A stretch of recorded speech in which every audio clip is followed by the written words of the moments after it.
哎，对，是吧？这个乌龟能和鱼一起在鱼缸里就搞个栅栏就行了。然后养死了就可以送给他晒成干。那马上呢，进入到是我们2位选手的游戏环节了。那么今天的游戏呢，依旧是我们的猜卡牌。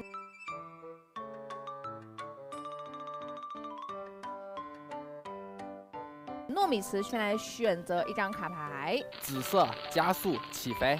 박쥐? No. 错了。好，他选择的其实是一个狂暴法术。 겨울? 그리고 하늘이랑 비. 冰冻法术。雪球。好，两边都没有积分。冒着圆脸背包。광부? 矿工回答正确，两个人记上1分。핑크? 거북이 크다. 圣水哥伦。啊，可以，很有默契的一对啊。夏天天空下雨。直接搞崩了。刚说你们俩有默契，答案是火球。火球。태풍? 하늘 빠르다. 那不就是飓风法术。哦，回答正确。绿色天空，舌头。베이비 드래곤. 回答正确，飞龙宝宝。마법 화살 남자. 神剑游侠。时间到，那么这边的话，双方一共是答了8题，但是仅回答了5题，离最终的这个获胜还剩1题。那这样的话，我们的双方的选手都已经输掉了比赛。那我们的惩罚是什么呢？惩罚就是我们线上的选手是要模仿一张自己最喜欢的卡牌，那我们线下的选手呢，要模仿李佳琦同学来推销一张自己喜欢的卡牌。那我们首先要问一下 Nuri 他最喜欢什么，然后他要带来什么样的模仿呢？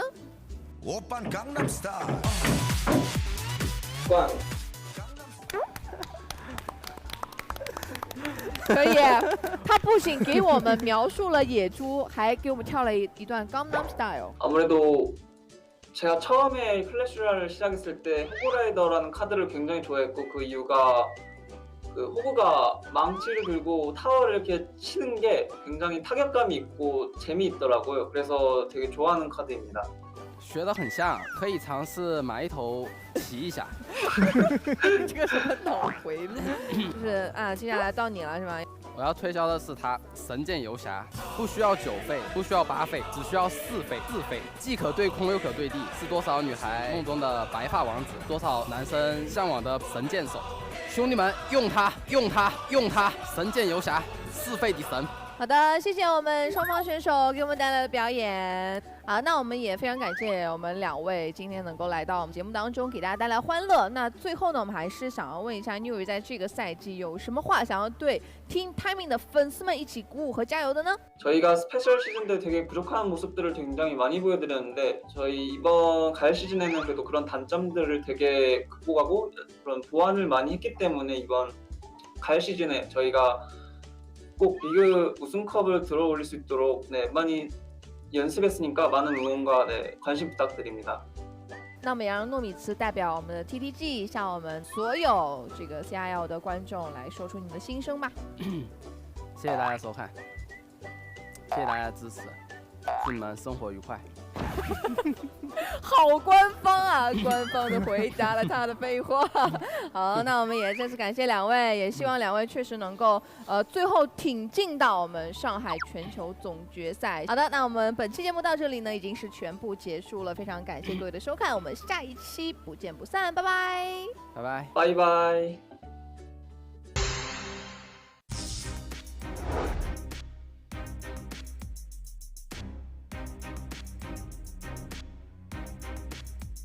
这个又没有矿工作为第2前排，所以这个球想要直接去突破是比较困难。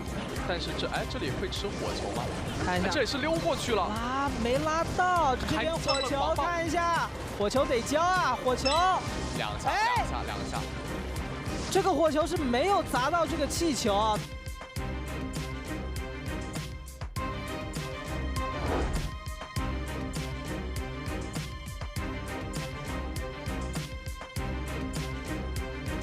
看一下一根滚，第二根滚呢没有滚，现在是600多血。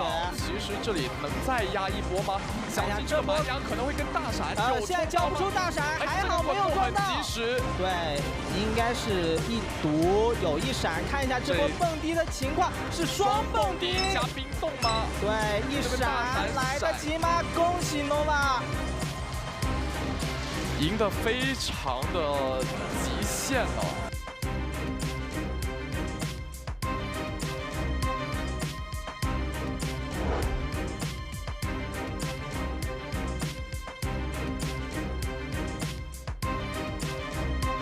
哇，这个炮车被对面抢到了节奏，这个炮车被对面点掉了。对，炮车形成了一波互换吗？没换掉。这边如果是被逼交毒药去这样毒的话，那这里抢了一波节奏啊！这边毒起来，而且迫击炮打到了一炮，又立一个。那这里非常危险啊！是糯米糍抢回去吗？蹦得起来吗？蹦！这里无论如何能不能毒？哎。 再交，但是对面看一下有没有机会，小骷髅给点力，差一点点啊，可惜啊，就差40血，非常非常可惜啊。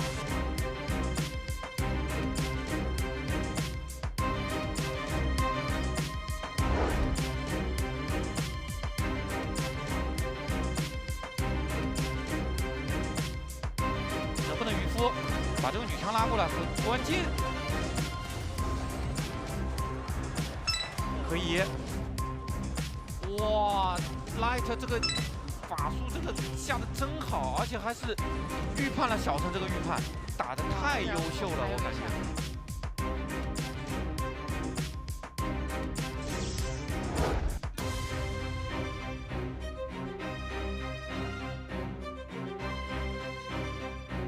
看一下这个桶又来了，速递没有，这个火球一砸。 500多血，但是这个吹剑跟护甲还在给压力啊，压的好凶啊！是的，速递一砸，这个小骷髅能摸到，摸到一下两下，400血，然后没速递了，这波怎么办？这里枪点300血，300血，这里是沙斗的一波反扑，看一下这波效果如何。火球一砸，这波没有交给进攻端，看一下这边要保，对，保这个迫击炮，蹭到了一下。 蹭到一下，看这个桶，速递好像交不出来，有一下，有一下。那我们要先恭喜到 CRS 完成了1传3，也是帮助队伍2比0拿下了 Team Timing。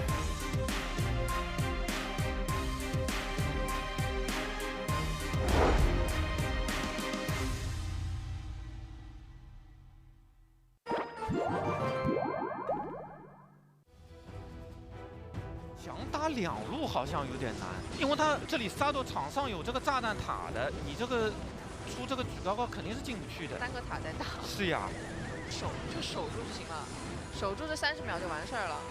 让我们再次把掌声送给我们的沙斗选手，帮助队伍拿下了整场比赛。 哎，这个女枪锁到了，哇，这波超级有机会，这波好赚啊！而且这里有火球不交吗？赚，这波太赚了。哇 ，S 罗没有火球，这个四图拼命在拱，对着公主门拱。这边恭喜一下，力量哥拿下这一局，继续火球。哎，力量哥想拿火球进攻，他了好像有怎么一下子突然有点野心了感觉，这可能有他自己的想法，但是确实会有伏笔啊，这老实用火球解就行了。 你看这里这容错性要慢慢打掉了，力量哥这波要拼命了。这里超起，他想做超起，看一下有没有绑住火球。哇，还有火球，来不及了呀，这里要出猪了。为什么力量哥要不用火球解啊？这老实用火球解就行了呀。是啊。这里恭喜 Light 打的也是非常不错，他这个卡组确实不好打的。这个家居好像感觉有点要命了呀，疯狂射击啊！哇，我从来没看到一个黄毛能砍公主塔砍得如此潇洒啊！这里有建筑的可以反拉一下。哇，这小陈又恭喜一下 Kicks 是获得到了本场比赛胜利。哇，这套卡组真的2年没有出现了，要来了。哇，能直接捅掉！哇，发财！ 这一波王子能拼命在输出，好像能捅好多下塔，萝卜牛逼啊！直接塔给王子捅爆了，你敢信？但这波防守怎么办？这波直接斩杀了，反正时间也没有多少了，这里费用可以倾泻干净。可以啊，恭喜萝卜啊，这个拿下这一局。这波要来了，来了！哇，这个羊很难守，还会拱好几下。还有这里电法是强行憋出来的，就守不住，就是守不住呀。这里锁塔了，这里没有任何打断，这个卡组真的好难打。恭喜一下 W.EDGM 拿下了这一局。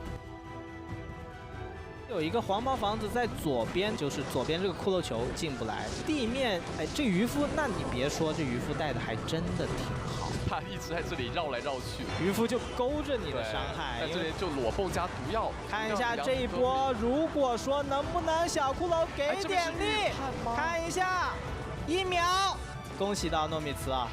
对，而且这个小蝙蝠，其实我们可以看到，在防守端的效果还是挺好的。对，就用来防守就好了。对，有点可惜啊。这边自补，那这里抢了一波节奏啊，补起来，又立一个。那这里非常危险啊！哎，在交，但是对面看一下有没有机会，小骷髅给点力，就差40血，非常可惜啊。大骷髅卡住，看一下情况。对，没有进来，有没有东西防这个墓园？要不要冰一下？冰起来，小骷髅2根滚木，600多血。其实这里能再压一波吗？现在交不出大闪，还好没有撞到。及时，装蹦迪加冰冻吗？对，一闪来得及吗？恭喜 nova。后面这个地狱龙没东西处理啊，那实在没有费了，那这一波肯定是破塔了。对。那效果肯定是弱非常多，是有可能直接去冲3星去了。气球来了，气球截矿，但是气球也被拉过去。3下，剑雨一扫，有了。恭喜这个 CIS 啊！但这一波的话，速递看一下有没有机会。还是完美解。车偶一滚，看一下这个桶又来了，速递没有，这个火球一砸。蹭到一下，看这个桶，速递好像交不出来，有一下。那我们要先恭喜到 CIS 完成了1传3，有可能骗毒药骑士要蹦起来，捅了2下，第2个桶能不能捅到血？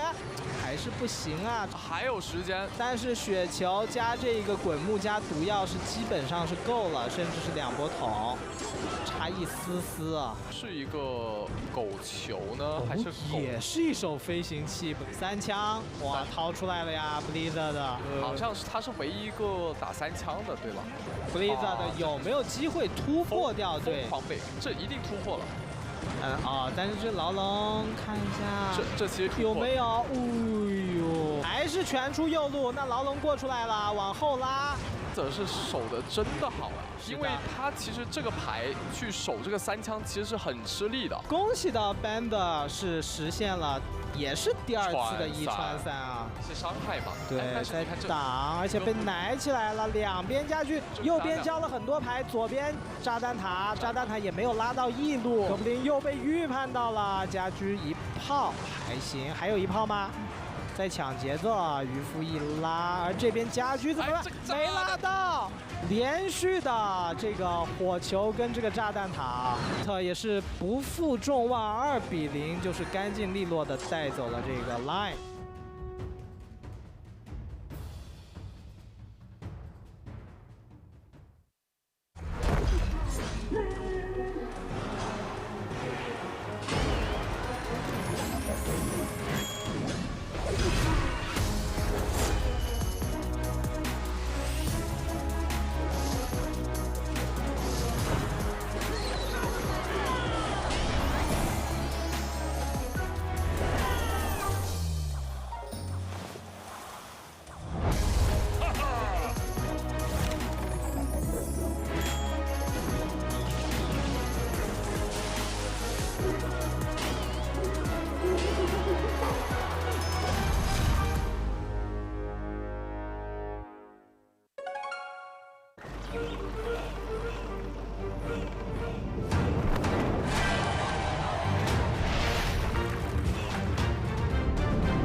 Welcome to Clan Wars 2!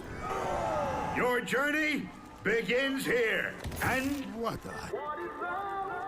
Baby, don't hurt me. Don't hurt me no more. What is love? Baby, don't hurt me. Don't hurt me.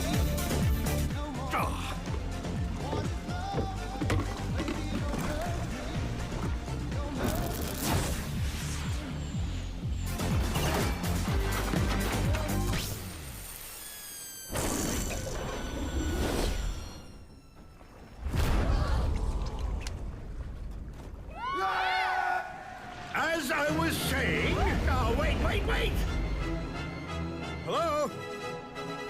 Everyone seems to have left. The king should never row himself. I'll just wait here, so send someone to get me.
是要滚木斩杀吗？还是直接血球预判吗？恭喜一下 Nova。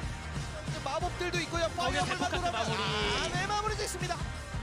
Still, the baby dragons are alive, and that's the ground roller. 他这个套系就进来了。好，拿到了3星。恭喜 TDG 啊！スリーここ回して KK 選手勝ち切りました。 Be careful, but still, cannon. That tower is down so quickly. 再加一个滚墨，斩杀了。恭喜一下 W.EDGM。 2, and that's it. 3-0 grand final. Bob is your Clash Royale League East champion. Nova Esports. 카이든간의 경기는 저의 탈론이었다. TTG. コースとなりました。 Hits. Game W. 優勝はハブゲーミング。クラロワリーグイースト東湾最終長寿赛ファイシーズン頑張ります。4シーズンイースト頑張ります。ファイティング。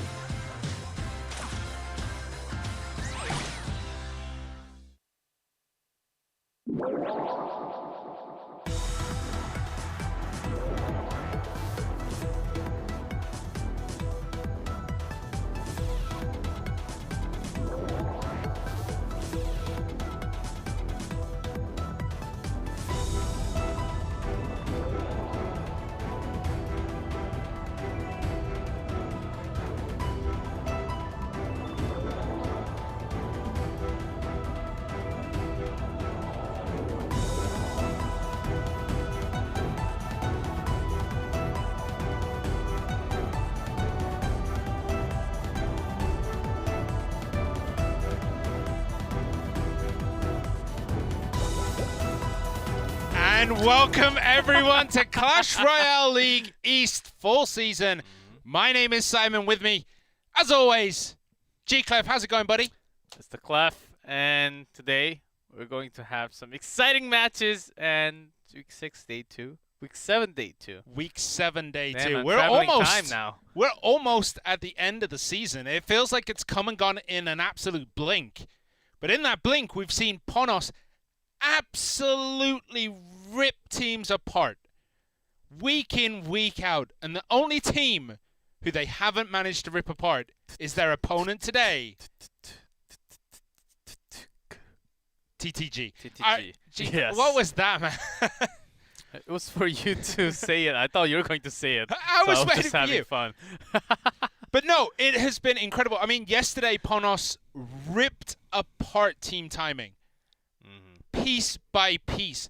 KK getting a couple of solid wins in, I guess, non-favorable matchups as well. Like, absolutely insane. Somewhat, yes, somewhat. I remember a few, but not by hard, because right now you don't really have too much of a hard matchup. Especially we've seen a lot of RG and somewhat of Balloon yesterday in 1v1, and for 2v2 yesterday, overall, it was down to most of teamwork. We've seen some lavas. Expo banned for 2v2. Yeah, that was weird, but understandable. And it brought the win for Nova. So I dig it. Maybe it's the way to go. Yeah, look at the table right now. Ponos 8-1 at the top. They have 2 games in hand over Nova Esports, who are in 3rd at 6-5, and then the rest of the table is relatively close. The only team really struggling right now is Fav Gaming, who will be in Game 3. But today's matchups, TTG, Ponos, W.EDGM, Kicks, and then Team Timing, Fav Gaming. Before the broadcast, G-Clef, we were talking. You said you're expecting red wins? Yes, across red the board? wins all across the board. The right side only. So that gives a lot of chances to Ponos, Kicks, and Fav Gaming. I think we're going to go ahead and You think Fav are going to beat Team Timing? If they play like yesterday, no. But if they play like Sunday, yes. Well, I mean, Hajime yesterday did get a clean sweep and played phenomenally, only to be let down in the, not let down, but, you know, disappointed in that 1v1 slot where Expo Master did end up falling. But let's talk about the first matchup of today, TTG Ponos. The one loss, Ponos, Simon, you mentioned. BTG, and it was a 2-0. Very dominating as in that matchup, of course, I do remember the King of the Hill matchups were very in favor in terms of deck choice for TTG. They did favor that a lot. Yeah, and during that match, in the King of the Hill, it was Boss who got the win over Mugi, then lost to Yakitori, and then Nuomisa beat Yakitori and KK. So a lot of pressure on Nuomisa because he is one of the only players on this team to consistently perform well. 2v2, 1v1, it doesn't matter. He is performing as well as we were expecting. That the third line on your screen does hurt a lot just by reading from it. All other players, except for Nuomisa, needs to perform well, which is not entirely true because Paradox had a big debut. Yeah, but that big debut kind of come to a crawling halt as the last two games he's been out against Hire and Katashian, they have ended in L's. He has lost twice in a row, but he does have the skill to be able to come back. He's had some difficult matches, but this might just be the hardest matchup if he plays today. TTG 3-6, Ponos 8-1, and I mean 78% win rate, 2v2 and King of the Hill for Ponos. And if you ever dare take them to that 1v1 set, that's 100% victory. But also TTG have 100% victory. They've been there one time against FabGame. Only once.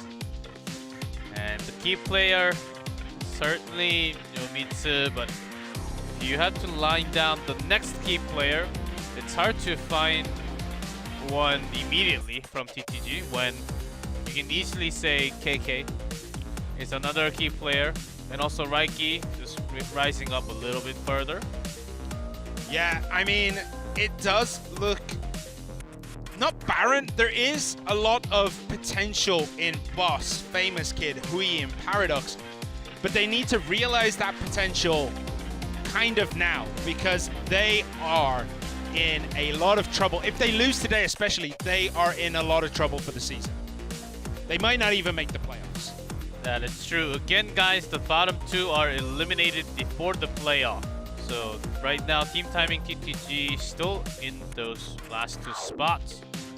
It's the reason why Fab Gaming also needs a win in their final match. Same for TTG.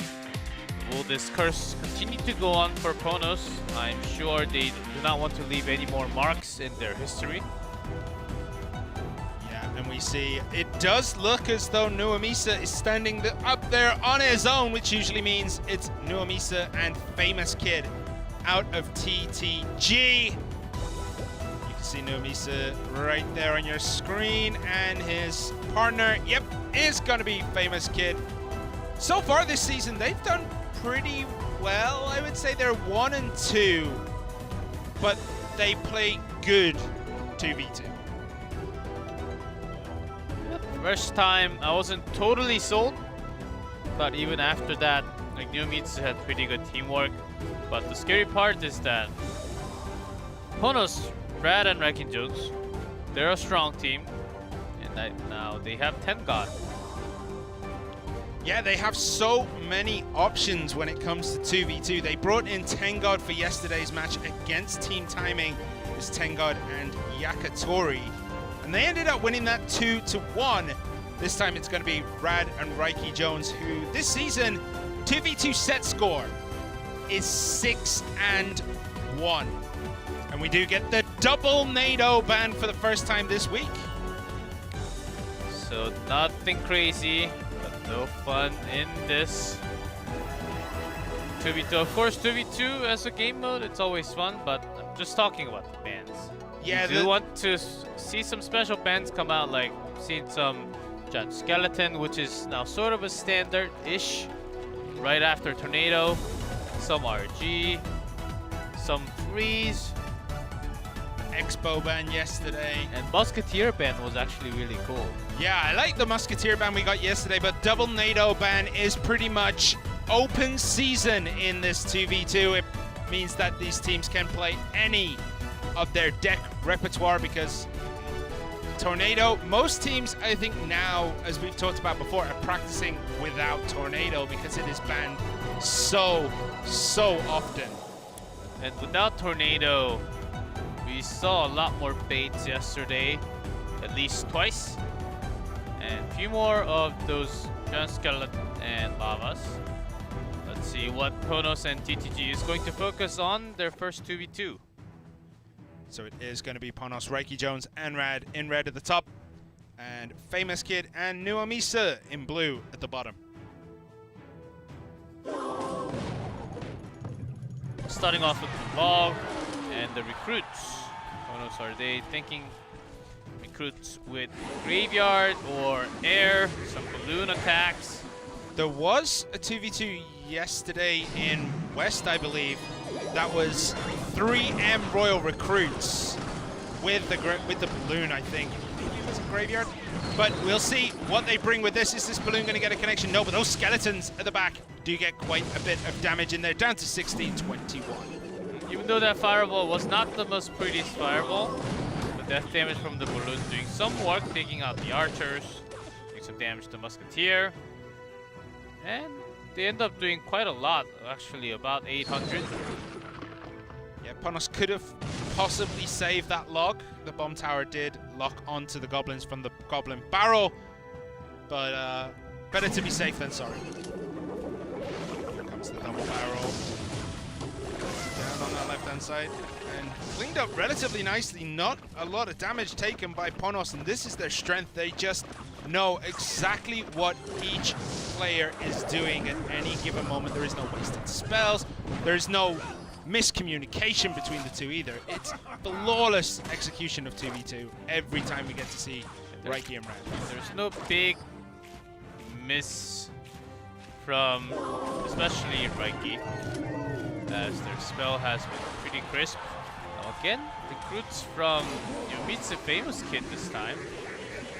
Yeah, the double bait with Royal Recruits is an interesting choice, but I don't think we've seen that particular combination before. Not yet in the 2v2. Here comes with the Lumberjack this time. The raids can be provided. There's that Mega Knight, but the freeze comes down from Ponos. And the balloon has to be snowballed, but without the archers. Just about. Mega Knight gets a connection for TTG up on that top right-hand tower, and that just almost equalizes this game out. That able to get some more damage. Put in 2 more shots after the jump. So Mega Knight is going to be one tool that Reiki and Rad now has to think about with those Musketeer. They do have 2 Musketeer and even a Lumberjack. So defense is possible. There's going to be a snowball. Is the log going to come down here? King Tower is activated. That's going to make those barrels a little bit harder to connect and do damage, but one recruit sneakily crawls past everything, gets one hit, the balloon gets a heal spirit, but the snowball is good. But that tower is down to 7. 460 with that death damage. And Ponos take a commanding lead now. Now TTG trying to come back with the barrels. Never really connecting any damage. They've got the log ready. Double Musketeer for the second Goblin barrel. Skeleton barrel there. It is gonna go down below 1,000, but you gotta put the ball in Ponos' court. It feels like they have a strong advantage with the graveyard, with the balloon.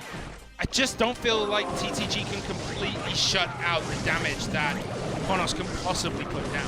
Yeah, Ponos are benefiting so much from those fishermen, immediately loading another set of recruits into the attack form now. When does the balloon come? Well, there are a lot of bodies over in the river and now getting lost in no man's land. Here is the balloon. Minions are down, but a couple of hits coming through. There is a good freeze. Will it be able to be enough? The fireball with the death damage from that balloon. That is that. Ponos take game 1. Royal Recruit balloon freeze graveyard. Pretty solid. There was one opening with that Mega Knight, but still that was when Ponos lost all of their Musketeer. And Lumberjack right before to pair it up with the balloon. The Rage didn't really pair up 100%. The minions were sort of blocking the path and took a lot of damage. When there was a heal spirit, then the balloon got the heal back, but still it was not enough to actually kill the minions, so the minions would get the balloon. How do you feel about both players carrying Royal Recruits. Do you think it was a little bit risky, or do you think it was the right choice? Because TTG, they only have one carrying the Royal Recruits, one carrying a Mega Knight. How do you feel about the double Royal Recruits in this matchup? I think it's a safe call. Even if you go against your graveyard, you can have recruits from the back, have a 4-2 split. And when there are some lava attacks, an air focused attack, it can be just held out. At least one of the recruits should just be held and look for those anti-air a little bit more. But because you're focusing on your own attack with graveyard and balloon, those recruits will buy you a lot of time. Yeah, and that freeze was nice, but almost unnecessary, I would say. I don't think they really needed it. It was already sewn up with a fireball log and maybe a skeleton scratch or two. Just to get some more skeleton damage, I think it helped. Just to get a few. But they had spells to burn that tower down, so it wasn't too bad. Now TTG with those recruit bait combination. They were also well defended by the bomb tower and the log. They needed one more spell, but for the extra goblin barrel. But Ponos took minimum damage, placing even musketeers next to those goblins so that they take the damage instead of the tower. So there were lots of other tools that was instantly dealt with from Ponos. As in the meantime, as TTG, they actually did not get to change all that within the game. Yeah, it seems like a timeout has been called, most likely by TTG. We're waiting for some confirmation on that one, but that's why you see the players in the room. Players can only enter the game room when a timeout has been called. Coaches too, they can only enter during that timeout period, which is 2 minutes. It's 1 extra minute of timeout. After a win, you have to guess that it's TTG, right? Ponos have done it before, where they win a game and then, you know, they do that timeout, but I would assume it was a TTG timeout. How can you break Ponos apart in this 2v2? Better graveyard balloon. If the opponent is carrying 1 freeze, then you bring at least the poison and the freeze. Would that be okay? It'd be alright. I was thinking more like giant skeleton mirror, giant skeleton clone. Maybe. We've seen it happen. We might be able to see it again, but I very much doubt it. Ponos, they do like these kind of trick decks, but I don't think they'll be playing it now. I think they've passed the point of the season where they're, you know, experimenting and trying things out. Now it is all too serious, but they are sitting top of the table. They have plenty of breathing room. Perhaps we'll see something a bit wonky this time round, as it is going to be Ponos, Reiki, and Rad against Nuomisa and Famous King. And recruits again may actually be trying something similar from Ponos. Now Dark Prince comes down. There's the Fisherman. It's going to pull in that Dark Prince. Yes, this time TTG might be trying that graveyard combination with what else? Right now it could almost be a mirror matchup between these two teams. You see double Dark Prince. Because there's always a chance with the Tornado Band that there can be baits from your opponents. We've talked about how Dark Prince can sort of act as a pretty good tool against all those bait decks. Heal Spirit thrown into the recruits there. No damage really getting done by them. And there is that graveyard. The Mega Knight is there to tank the Heal Spirit's going to heal up the Mega Knight, who is doing a very good job of stopping that Musketeer and Lumberjack. Absolute Herculean effort by that Mega Knight. Taking out the Lumberjack, and then the skeletons from the graveyard actually taking out the Musketeer is really big because it denies Ponos that counter-attack ability that they would have had with the Musketeer. Yeah, also the skeleton dragons. And against just skeletons, sometimes it's hard to connect those Heal Spirit. So Ponos to take somewhat of damage from that poison graveyard. Here comes Ponos trying exactly the same so far. Yeah, it is going to be that graveyard balloon deck that we've seen, and it might get a connection here. Snowball is just enough, and the skeletons actually got a lot of damage The Musketeer. And the Musketeer adding insult to injury. 708. Ponos 2v2 looks unstoppable right now. With immediate response with their arrow snowball. Instead of having one fireball, they immediately use that arrow snowball combination on those skeleton dragons. In terms of games, Rad and Yakitori have only lost 5 total games this season. Not sets, games. It doesn't look like it's going to be another one here because this looks like it is signed, sealed, and delivered by Reiki and Rad right now, because that tower is going down. There's a Musketeer on the right-hand side also getting in. A couple of extra hits on that tower. This graveyard needs to be absolutely huge for TTG if they're going to be able to finish this one up. The bomb tower is there. The Musketeer is locked on the Baby Dragon. There's a freeze. That might just do it. Arrows comes down and ends that dream for TTG. All Ponos has to do is try the exact same attack once again with some more spell. Fireball is the start. Oh, and loading up with the freeze on the right. The Dark Goblin was not enough. Yeah, exactly the reason why we did not see a balloon. Ponos, they had some more elixirs to go through with that freeze. Yeah, that ending was crisp by Ponos, making your opponent split attention both sides. Because if you don't defend the graveyard, you lose to the graveyard. If you try to defend the graveyard, you lose to the Royal Recruits on the other side. Fantastic play by Ponos this match.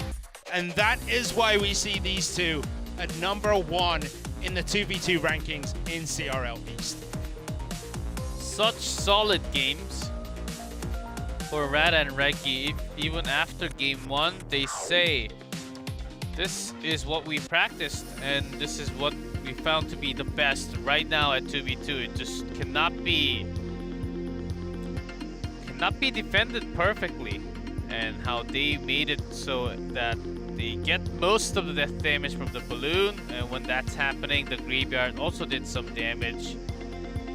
They bring one fireball, but just in case of anything else, they also have the snowball plus the arrows, which serves in a similar role. But of course, the projectile speed for those arrows are super quick, so it can help those skeletons to do more damage. Yeah, holding those arrows until like the freeze had come out of TTG, and that is where you see the tower just get disintegrated. I mean, holding the arrows as long as they did, when the freeze comes down, they're like, all right, well, now I'm just going to ruin your whole career. Arrows down on the graveyard completely cleans it up.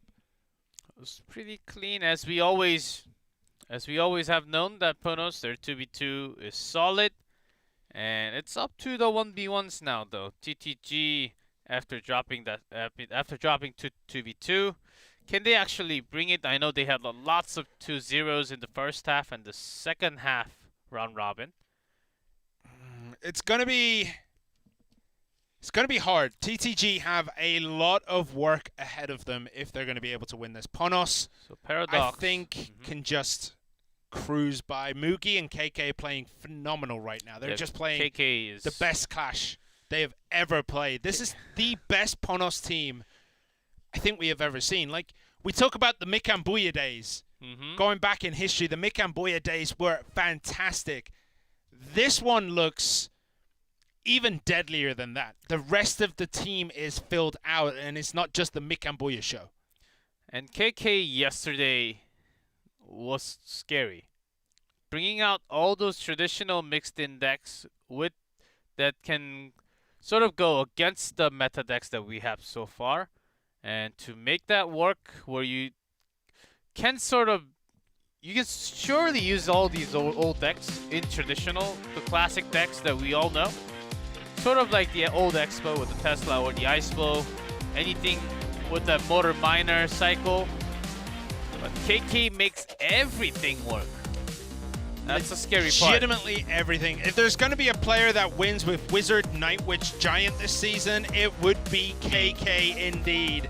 Because the guy, I think, could play a 1.4 Elixir cycle deck and manage to beat people here. Looking at their stats, Noamisa is the only member of TTG with a stat over 50%, whereas you have KK at 69 and Mugi, I didn't quite catch, but I believe it's like 75, 78 now.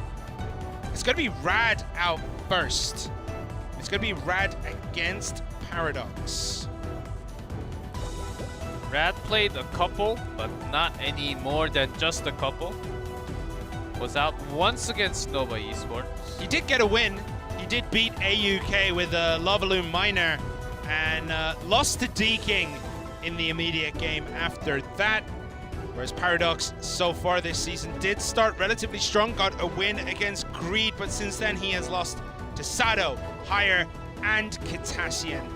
So maybe needs a little bit of a bump. He did, in the meantime of that, he did beat Nuri twice in the 1v1 set.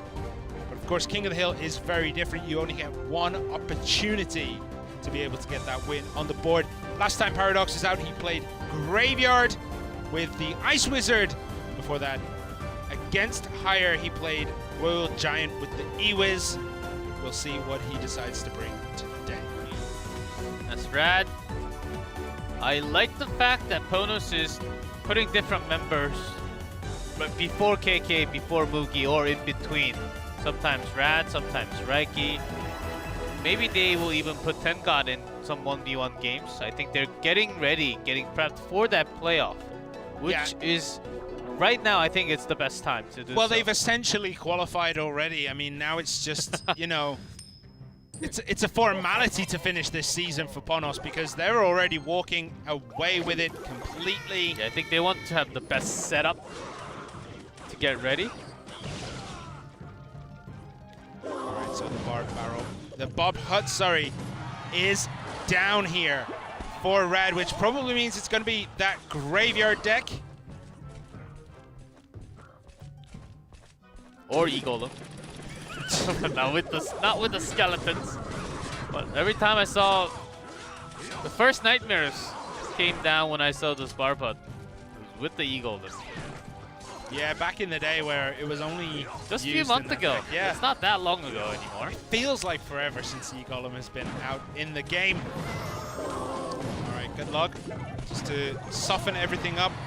Paradox keeping that Musketeer alive for a amazingly long time. The Wall Breakers are not going to get anything done there for Paradox.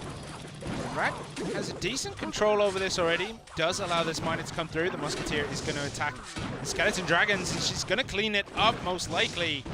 And that is not particularly good news for Rad. But as long as the hut is surviving, as time goes, Rad should be able to put out some more pressure with those Barbuds, but you never know. We have not seen. Ooh, it is going to be Hogs with the Barbarian Hut this time round. It was looking like it could have been a Graveyard, but the Heal Spirit did kind of give it away. But here we go. Are these Hogs going to get a lot of damage in? Couple of hits, 298, and no overreaction by Paradox. Keeping his elixir spend down to an absolute minimum here. Sometimes they go over the line. Not this time, and Barbarian getting a touch. I believe along with the Skeleton at the right bottom. Yeah, one of the Larrys also got a hit in there. Musketeer gets another shot into the tower. Rad slowly taking this one. Miner played right at the back. Skeleton Dragons are going to be there to take that, and the Barbarian Hut takes two big wall breaker shots. With the Royal Log, Rad final card, probably Fireball, if I had to guess.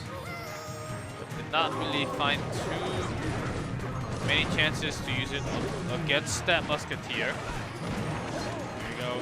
Again, the Royal Hogs are going to get shut down this time by the Bomb Tower.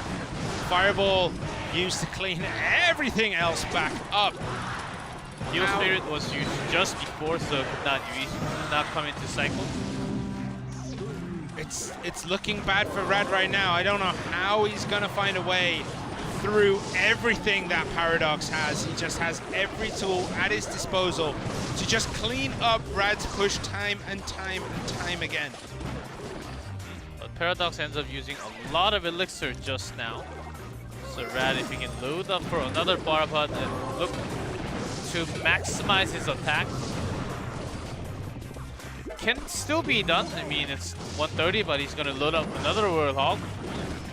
I mean, Rad isn't getting through to the towers. This is the first time it looks like he might get a couple of hits in, but it's not going to be enough to bring the lead over to Rad. He is still about 600 down here.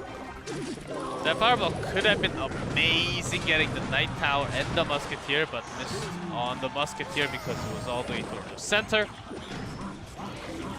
Whoa, those wall breakers to stop that Heal Spirit from connecting into the Royal Hogs.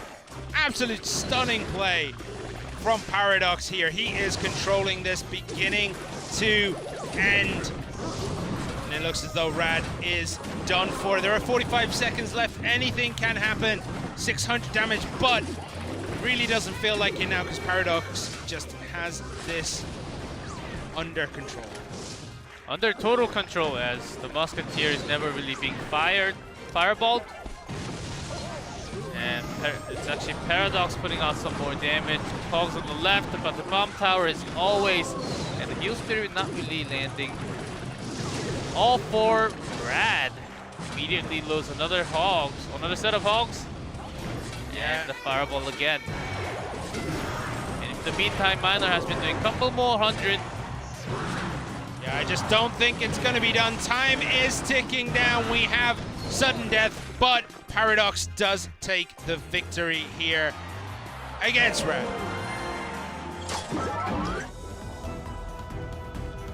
All too clean, I think, for Paradox. That was almost too easy. You need some... If you have the Royal Hogs with the Mega Knight, then it's easier to break through that bomb tower, but with just the Royal Hogs and Barbarian Hut, where Paradox was putting some fireball damage to the hut, or even the Hogs if he needed to after the bomb tower was destroyed. So overall, it was the deck choice win surely for Paradox. He could have made some mistakes. He was always reading a pretty good timing against Rad's Royal Hogs and getting those Heal Spirits away. And there were a few great plays made by Paradox to get those Heal Spirits away. But most of the time, from what I saw, it was Rad sort of rushing the timing of those Heal Spirits, expecting something else to be put down near the bridge. Yeah, I mean, the fireball there was just trying to make space, but space is not a premium. But here, that Heal Spirit was just not good. It ended up prematurely jumping into that bomb tower. If he'd have held off for a second or two on that Heal Spirit, he might have been okay, but then Log would have been back. So hard to say, but Paradox just had all the time in the world to control that game. Rad really could not pressure Paradox enough to make a mistake. To force a mistake, you have to read the perfect timing, but from Rad's play with the Royal Hog, it seemed as if Hogs and Heal Spirit, they're a combo. They always go together. Just immediately loads the Heal Spirit, not waiting for the moment of drop.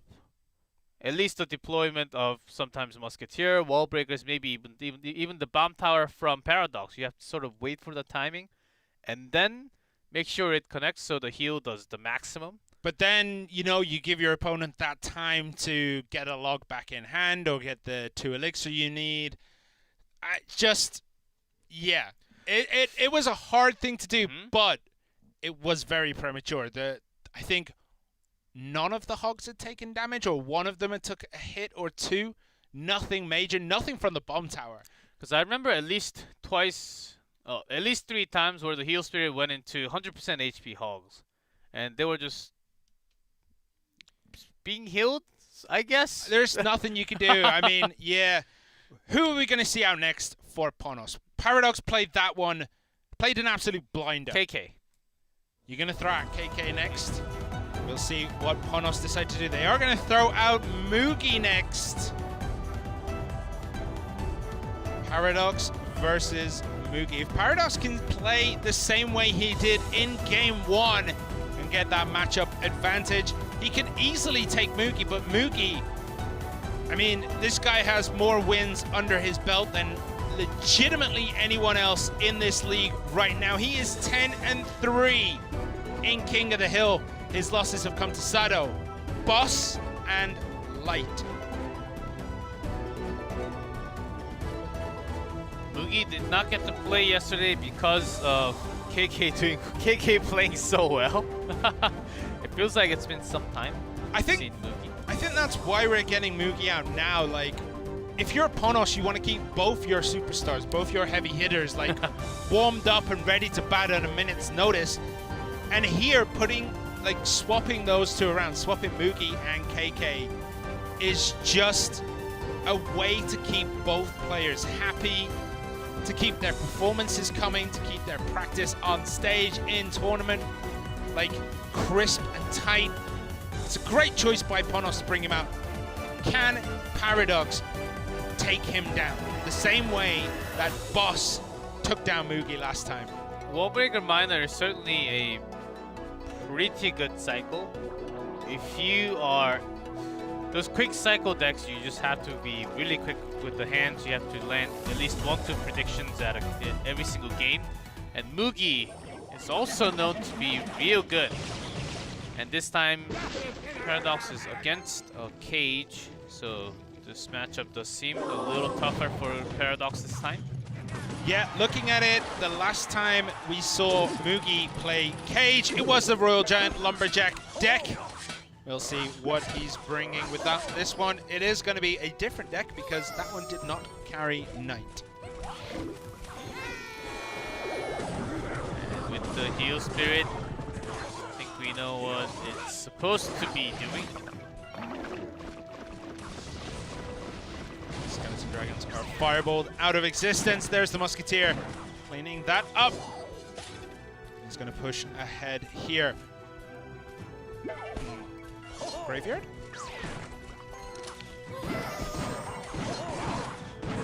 This is what we think with the Cage. And Ponos has been bringing lots of Cage. Even practicing some Valkyrie instead of Knight. Or the Graveyard. Wallbreakers coming in. Cage should be in hand for Mugi. There it is. Stopped dead in its tracks. But both players kind of a little low on elixir right now. Mugi not even using the Barb Barrel. And when he's out of the Cage, when he does not have the Cage in his hand, Barb Barrel is another tool against those wall breakers. Just maximizing your weight before the connection. Heal Spirit, that's going to get a nice heal on that Knight. Here we have the Wall Breakers. Skeleton Dragons are going to be used, but I think that means 2 big hits and both Skeleton Dragons actually go down. Paradox looks a little bit shocked that that actually managed to connect, and that is huge for Paradox right now because that took out so much. The 2 little Wall Breakers ended up taking out the 4 Elixir Skeleton Dragons and getting a ton of damage into the tower. Was a big miss by Mugi. I think he had some elixir to go through. Here comes the wall Graveyard though. Immediately Fireball on the Skeleton Dragons. And the push from the right side is being held by that bomb tower. And then the Knight to just drag back the Brawler and no damage coming through. Paradox playing an absolute blinder right now. Next to no big hits coming in from Mugi.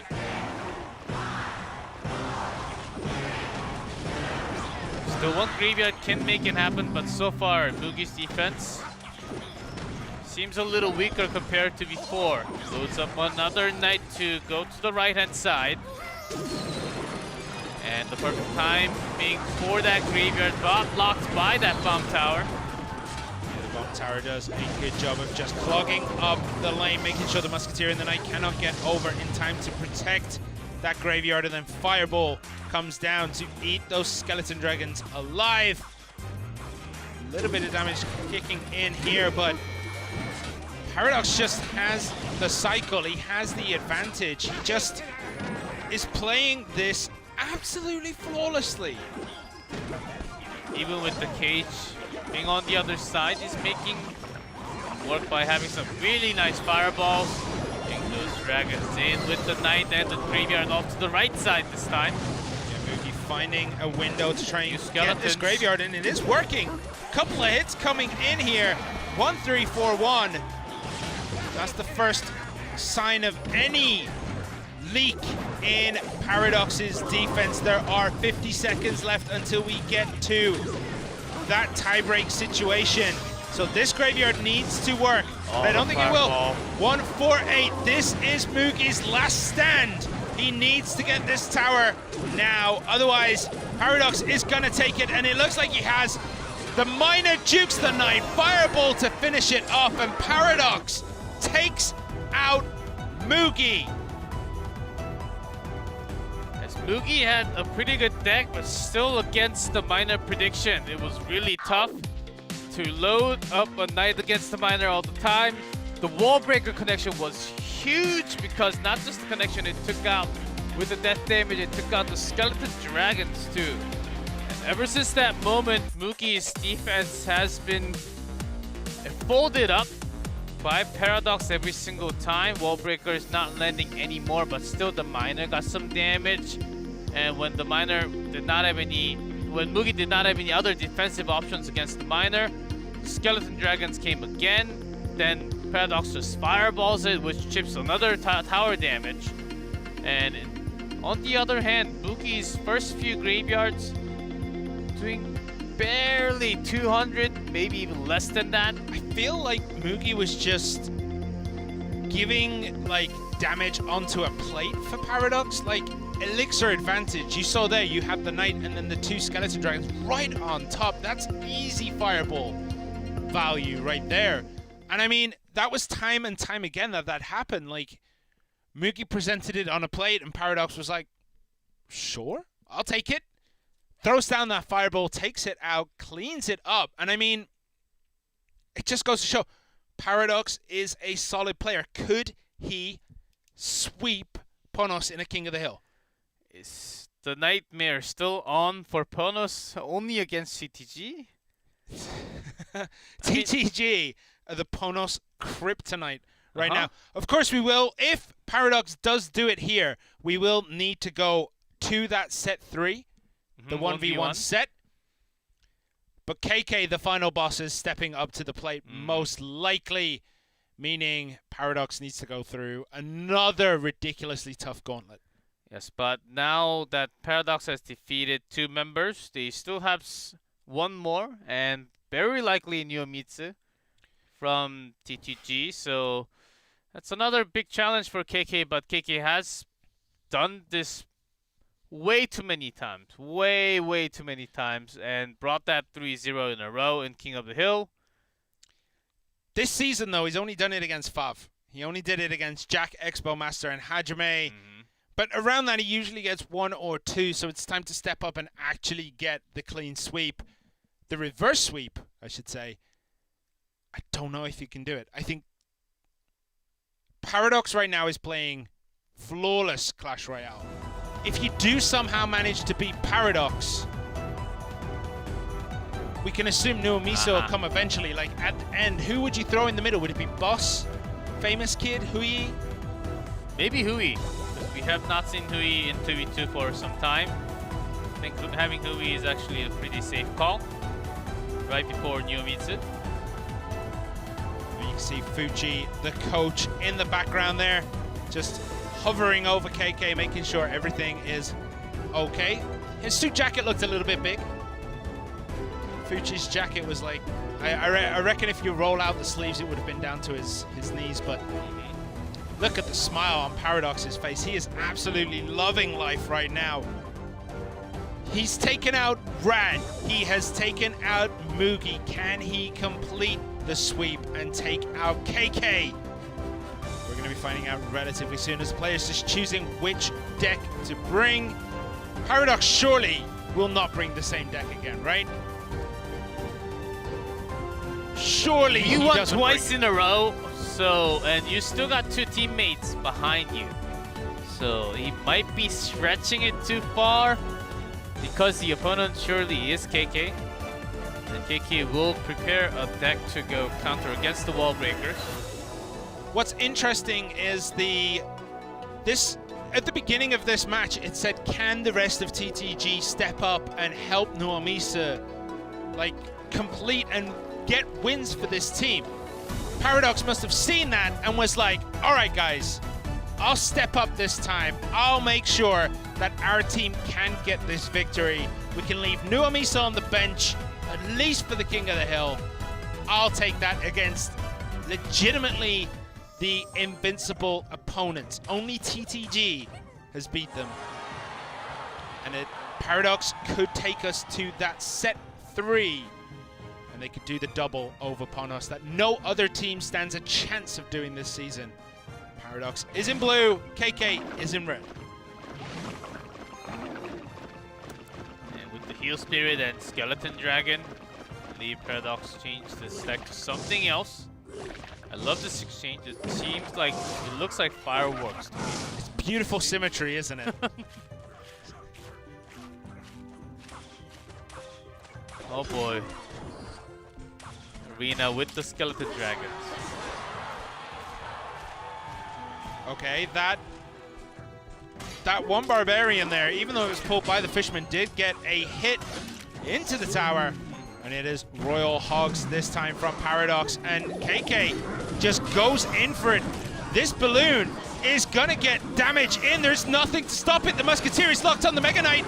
The Skeleton Dragons tried to push it around. They're fireballed out. Down. That must be tower down. KK had that read. It had to be Skeleton Dragons against the balloon. Immediate fireball, and his defense against the Royal Hog, I believe that was just the Barb Barrel? It was, yeah. I mean, the Musketeer locking onto the Mega Knight is just so bad for Paradox. There's nothing he can do about it, though. It was there first. The balloon comes down at an awkward time, and the Musketeer was already down. Heal Spirit healed up the Mega Knight just so it lived a little bit longer for that balloon to get the damage in. And that was allowed because a great fireball there for Paradox. It was allowed because of all these delays made from those Barbarians. They actually, sort of like how Sparky goes against Tombstone and gathers up all the power by having the knockback. Okay, if this goes down to a 2-tower game, who has the advantage here? I think KK still has the advantage with the blue. As he still has somewhat of a control, even though Paradox is doing some damage. KK could have pushed last time, but decided not to, as we only have 15 seconds left anymore. It's going to be hard for him to get the value in. The Hogs are coming down. There's a fireball, but they do get a little bit of residual heal down. But 340, Paradox knows it's over.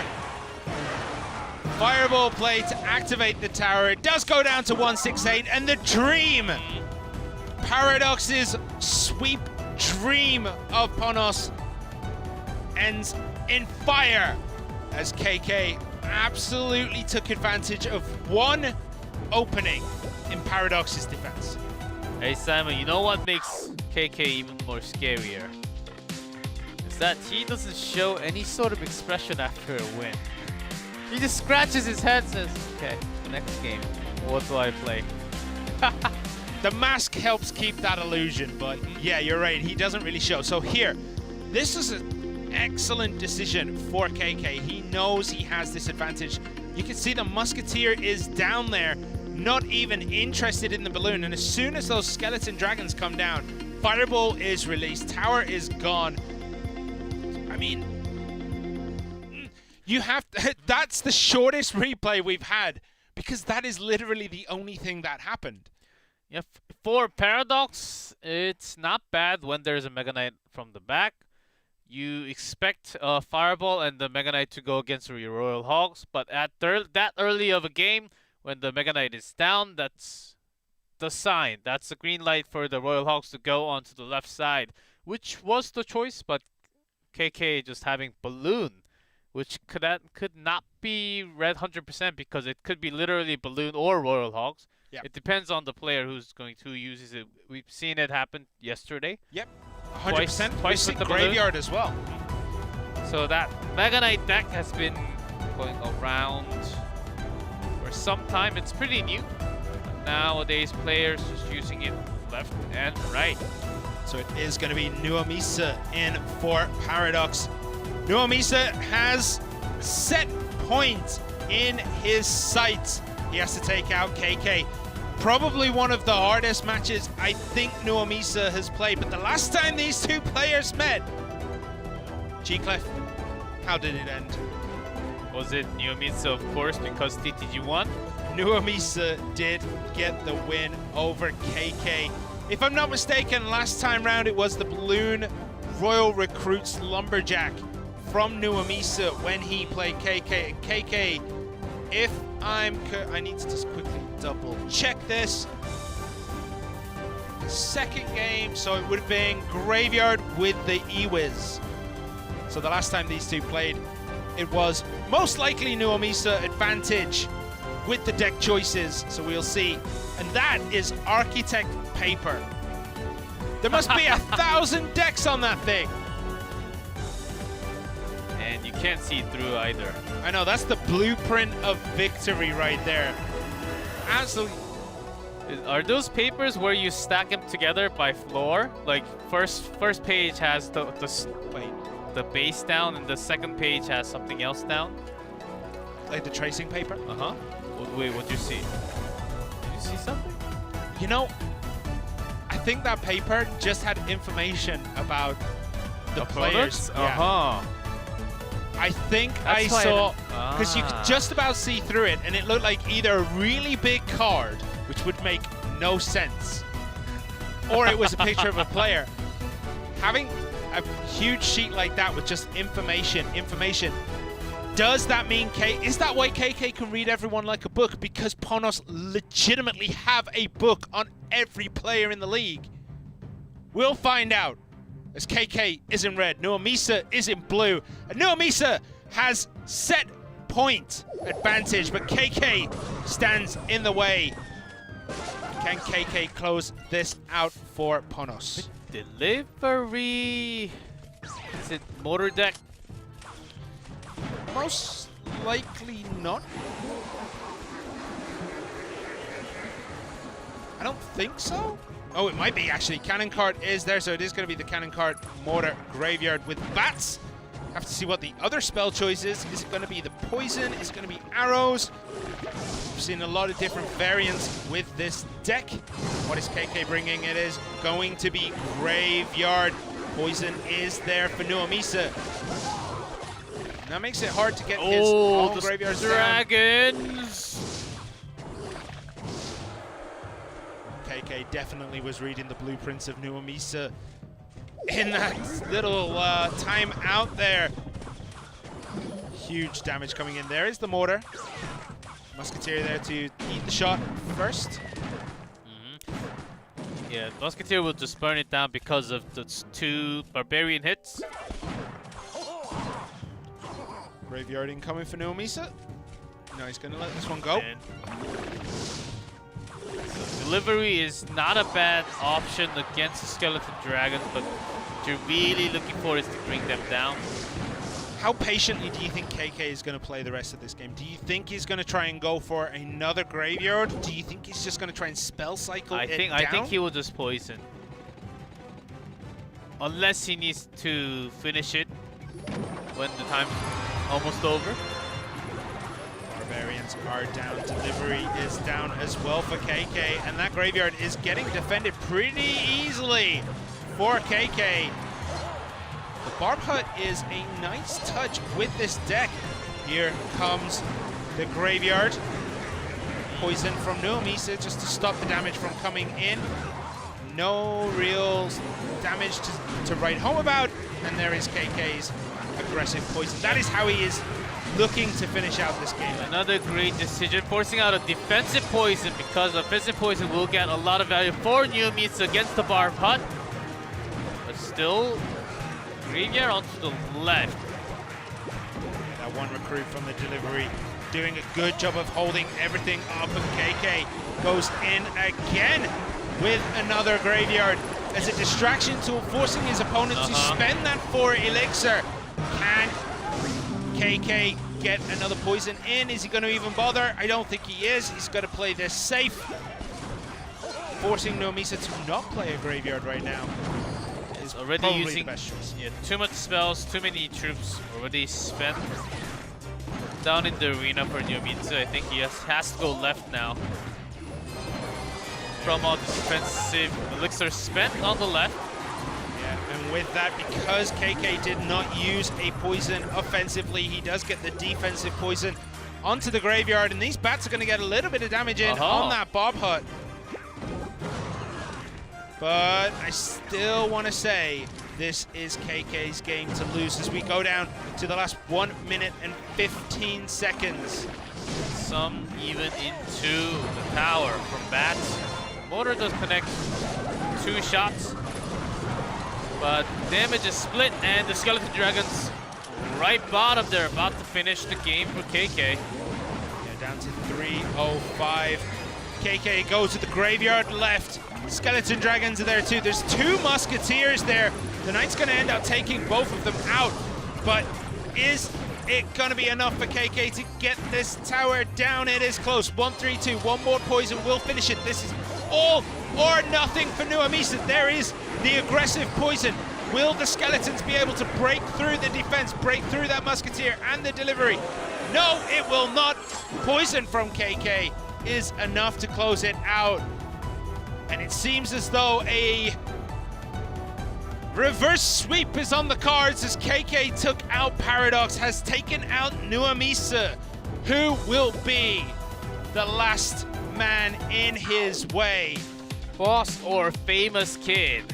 But KK right now with those Graveyard looks ever so patient. He's not losing control. I mean, it was there. The temptation was there to just finish the game. I mean, that tower is down to what? 800? 900? About 800 after that one big Graveyard push with Skeleton Dragons. Yeah, it felt like it was down and out forever. And KK just never really pushed his luck, never really tried too hard to take it. It does go down to 1,000, and then we end up almost playing this whole 5-minute game. The patience, he never pushes it too hard. And I mean, the Skeleton Dragons, as you said, on the right, basically finishing off another tower. That's it, game over. KK is just an absolute stone cold killer right now. And because of the damage that Nuamisa took, he switched off to the right, trying to basically refresh the tower HP and only focus on the right. Then KK started pushing the right side even, so both of his towers were going down, forcing Nuamisa to attack on the left back into the game again, but it was just not enough. It was not a playstyle where he could benefit from having that much cannon because of one big difference from KK this time, which was the delivery. Stopping most of those cannons out of the range, and finishing Knight not to be in the range, and also keeping the bats away. So that one spell working so well for KK. Of course, it all comes down from those research, the information sheet. The blueprints of victory. We've seen it there now. We know Ponos' secret, but who, if you're TTG, do you throw at next? Famous Kid? Boss Hui? That I actually do not know. I'm leaning towards Hui, but because we had Nuamisa in the middle, it's going to be Boss. It is a different pattern for TTG. I don't think we've ever had Nuamisa not play last. Yeah, I don't think so, but Boss is going to be the anchor to try and finish this up here. The last time these two met, KK and Boss did not meet. It was Boss taking out Mugi and losing to Yakatori. So KK looking to get revenge for his fallen brethren last time round. It's almost as if KK carries a grudge, like how dare you tarnish our perfect season by beating us early on. It's time to get some absolute cold-blooded revenge. And he just might be able to do so with just one more game required to finish the match, as they already won 2v2 2-0. Pretty easy games for Reiki and Rat. So KK, Graveyard for the third time. I feel like he's going to switch it up and play Golem. But this is, as you said, there's always a chance. There's always a chance. This is match point for Ponos. If KK can beat Boss. If Boss wins, we will go down to a set 3, 1v1. But right now, it is all on this. Boss fighting for TTG survival in this match. KK looking to close it out and have an early night. We'll see how this one goes. With Boss cycling those skeletons behind the tower, KK cycling those archers behind the tower. Archers. And we start thinking archers. You were thinking Expo, weren't you? You see the archers cycled right in the back and you're like, it's gonna be Expo! It's gonna be Expo and it's going to be KK. The archer with the recruits does remind me of lots of Ram Riders. It depends on which version though. With the cage, there was Bandit and another was with the Lumberjack. Hunter Fisher from Boss. Kind of signals, most likely RG. Yes, with the log. It could be Recruit's balloon. With the fireball. There's a cannon card. And there is the RG from Boss. Musketeer is there. Fireball is not in hand right at this moment. So Boss is going to have to just eat a ton of damage right now.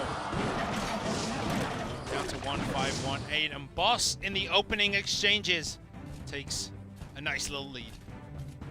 Yeah, that was a great setup. I don't think KK expected Royale Giant to come down at that timing.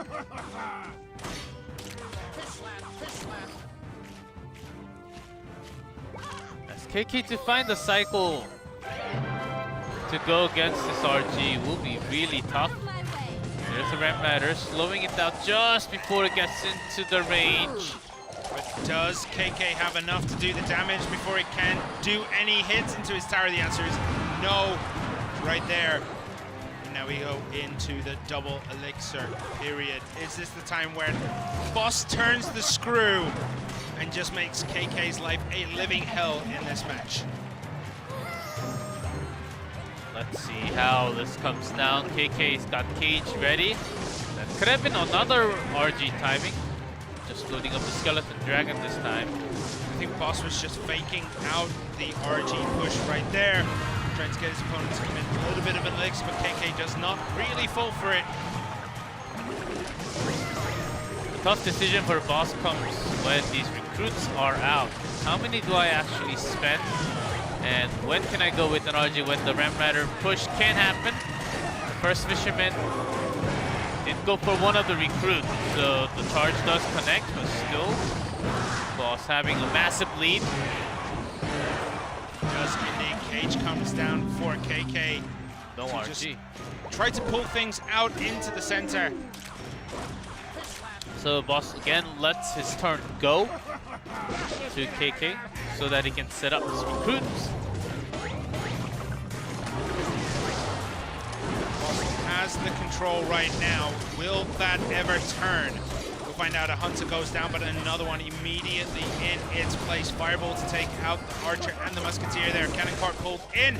It's not going to connect into the tower, and Hunter Fisherman prove their worth once more. And Boss is playing this very patiently right now. He is not pushing his RGs, knowing that that might just be the timing where KK would exploit the heck out of it. So that's exactly why KK is having an early cage, expecting the timing of RG all the time, not really waiting and pushing later. This time cannon card onto the left, fireball just before it gets to the range.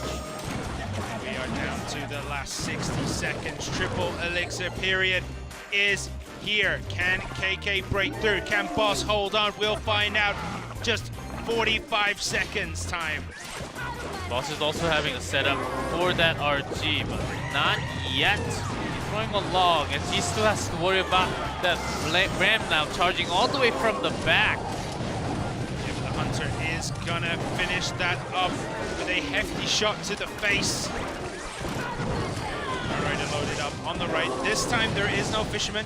Nothing there to stop this, and this Ram Rider might get a big connection. It does! Just like that, 12:49. KK has 15 seconds. Boss has to hold on for just 10 more. Fireball damage comes in. Can Boss hold on? Fisherman is good. Fireball comes down from KK, but it's not going to be enough. And Boss proving to be the lethal weapon in this match, as he has taken out KK, who took out Nuomisa and Paradox just before. And we go down to that set 3 1v1. That was close. KK almost managed to come back with those few good knockbacks with the fireball. Ram Rider did connect. Even having some pressure on to the left, I am sure KK was looking for any type of opening with those Ram Rider. He was switching left and right, making sure the Ram was always hidden behind those recruits, taking less damage. But Boss had some real nice log, and with the amount of lead that he already had, he spent all the elixirs just pure defense. No further RG had to be played. Yeah, and because KK kept expecting those RGs, you kept seeing him making those little defensive maneuvers just to keep himself safe. And Boss just never really threw down an RG again. I think he did only play it one time, right? Except for the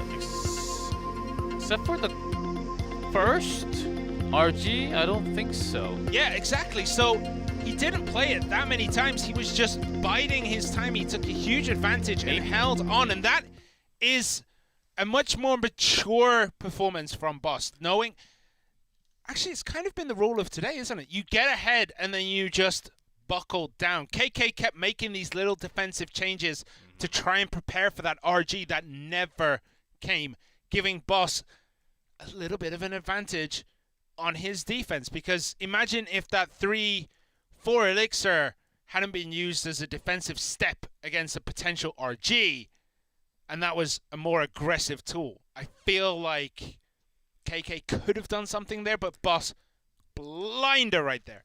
But KK doesn't want to take any more risk when you took more damage. I think he had perfect cycle to go through, put down cage first when you expect the RG, and then a few seconds after when you gather enough for those recruits, get those recruits back in the line, and then get the Ram Rider Musketeer ready wherever you need to, either left or right. That's the reason why I think KK could have had at least once or twice more of those 2-4 split, but he was using those recruits sort of like 3 Musketeer, making sure he has both the side pressure. So once one side gets sort of out of control, the Ram Rider is just going to charge and take the tower down. But the Hunter was just too much once it gets And also in the Fisherman always being a threat against the Ram Rider, and the log pushing it back. The Boss had pretty nice tools to go up against what KK had. Yeah, and so far this season, the only time that Ponos have got to this 1v1 set, Mugi is the one to be sent out. Nuomisa and Paradox both have perfect victories too. It is going to be Nuomisa coming out for TTG. Last time out in the 1v1 set, he did beat Expo Master 2-0, and it is going to be Mugi from Ponos. He has beaten Blizzard 2-0 and beaten Benzeridel 2-0. And he looks calm as a cucumber, sitting there getting ready to play. As Red and Reiki come in to give him a hand just to talk about deck selection. What are you feeling in this one? Do you think we're going to get something a bit quirky from Mugi, or is he going to continue this I will play legitimately every deck on Royal API's list? Every deck on... at least top 200 ladder or the recent 20 Grand Challenge finish things. He's just looking at it, going down. He's just the list. looking.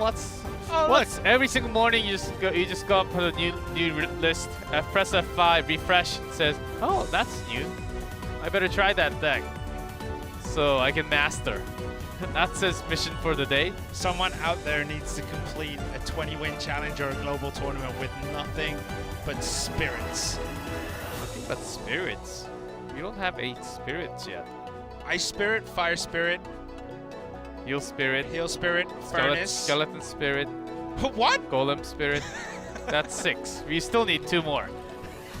Creating things right there. It is going to be Nuomisa versus Mugi. TTG in blue at the bottom and Ponos in red at the top. I just thought of something funny. How about a giant spirit?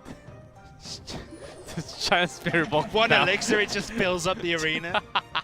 It doesn't do any damage, but it just tanks the damage. All right, Bandit from Mugi. Maybe some bridge spammy deck. Or there has been some bait decks with the Bandit. With the Magic Archer, most likely is going to be a bridge spam type deck. We'll see what it brings around it. Still a not lumberjack. Yeah, with the lumberjack Ram Rider is my guess with the Heal Spirit Inferno. And Yomitsu Ice with Cage though. There is the Ram Rider Lumberjack from Mugi. Everything piling down. Nado. The Rage is there. Nado is good, and that is cleaned up way too easy for Nuomisa. So not the push that Mugi was looking for with that Heal Spirit. Even that Heal Spirit actually did near maximum heal. I think Mugi needs to be really smart about his cycles, especially that Magic Archer and the Bandit. Maybe you can get some connections, but against this much slow Tornado and the Cage, I don't think Ram Rider is going to connect too many times in this game. I mean, we just saw KK lose with a Ram Rider deck and get absolutely shut down. Couldn't really find a way through, but there was a Hunter in that Good one. heal. There is not in this. Is it going to get a hit? Nope. Shut down. Yeah, so Mugi has to rely on Bandit and Magic Archer mostly. Bar Barrel is there. That's going to be good enough. He might take a couple of scratches here against this graveyard. But how is Mugi going to get damage into towers? That is the million-dollar question for Ponos' Mugi right now. Blocked by Nuomits there with the Bar Barrel. Do want to keep that Bandit. Ooh, smart play, but it actually draws out another dash from Bandit. Yeah, and the Lumberjack gets a heal off, and the Raged Ram does get a connection, and that is a really good fireball too. Mugi at not taking the lead, but at least getting something into the tower before we enter the overtime. It was sort of made by that Tornado from Yomitsu, forcing a positional change. More hits coming in from the skeletons. Interestingly, Nuomisa holding off on tornadoing everything into the tower and getting the splash through the baby dragon. It definitely could have got a little bit of extra damage in for him in this early overtime period. Mugi trying to read another graveyard timing, even putting that Ram all the way at the back. Now expecting the Cage to be at the center. Great read by Mugi there. Yeah, but that Ram Rider is not going to get a connection. But Lumberjack, a raised up Magic Lumberjack, Archer. and the Magic Archer getting the splash damage in. That's good news, but isn't good enough right now. Yomitsu Cage has to be right up front. Slow is still good, but able to put in that fire damage to the tower. I think it's worth it. Magic Archer played in the middle is going to get poison out of existence. And skeleton. Yeah, the damage is coming through for Nuamisa. Mugi finds himself in a very uncomfortable position right now. He doesn't see himself losing all too often. And currently, he has 35 seconds to change this match around. Is he going to be able to do it? There is a good tornado. You did not go in. Great bar barrel there by Nuamitsu. Wins that trade easily. Lumberjack to defend the graveyard isn't going to be perfect. Is going to take a quite few hits, down to 930. Magic Archer trying to find the angle but cannot find it, and it looks as though Nuamisa has done it over Mugi today in this first game of this set 3 1v1. There goes the tower. Nuamisa, game 1 goes his way, and can TTG complete the double over Ponos? Mugi tried to have that Magic Archer win twice from that pocket center position, and Nuamitsu said, okay, if you're going to try that twice, I'll just cage it up, send my bar barrel. And that one bar barrel, which also got that heal spirit immediately after popping, that was big. The Magic Archer would have survived that poison if that didn't go down. Flawless play by Nuamisa. Mugi, the Ram Rider isn't really working out for Ponos today, is it? It is so hard right now with especially Cage and Ice Wizard appearing quite often. They're finding it increasingly difficult to get to the tower. Do you think Ram Rider is out of fashion right now? Do you think it's going to stay out of fashion? The version that KK brought was relying a lot more on the Ram Rider itself, where what Mugi has is sometimes opening up with bandit plays, just naked bandit off to the other side, but in this case, because of this much Ice Wizard and some more pressure, bandit had to be sort of act in a Knight's position, where you take the damage, dash into the Ice Wizard to take them down. And he was also relying on some Magic Archer shots. I believe he only got 2 Magic Archer damage into the tower, and nothing else except for the 1 Ram charge. Okay, what's an update? So the update is both teams just called a timeout. Both teams called for both timeout. Teams just called a timeout. TTG and Ponos have asked for a timeout. Who used it first? According to this, TTG. Okay, then maybe there has been a delay in our message. You never know. But from what we had from previous season, if both teams asked for the timeout at the exact same time, what happens? It goes on for 3 minutes. It goes on forever. No. That means you guys are going to have to look at our ugly faces. One team's, unless they're called exactly at the same time, if one team calls out for a timeout even a second before, then it's whoever uses it first.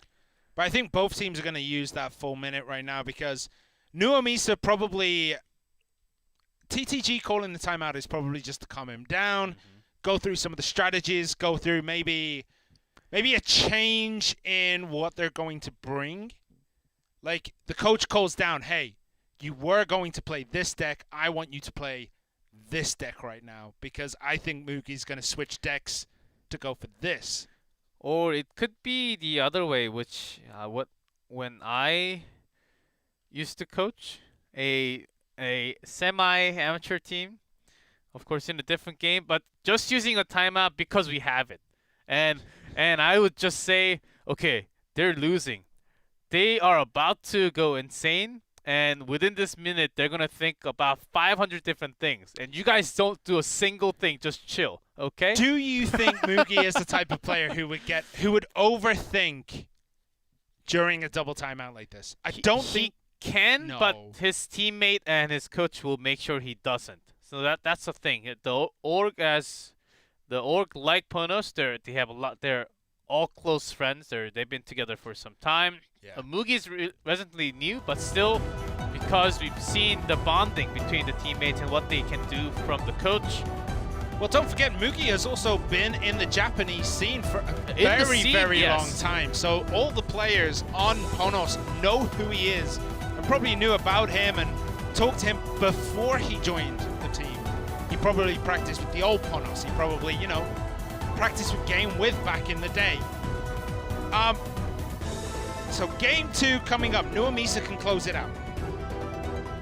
Is this the go sign to bring something more in the line of Graveyard? Legitimately, everyone is there right now to help Mugi out. And what he has, it's sort of like what the Pirates had back in the days. Yeah, look. That's a picture yes. of Nuamisa. I think so. I see it now. It looks pretty good. That is the that is the blueprint of Ponos' success. We used to have, do you remember the notebook?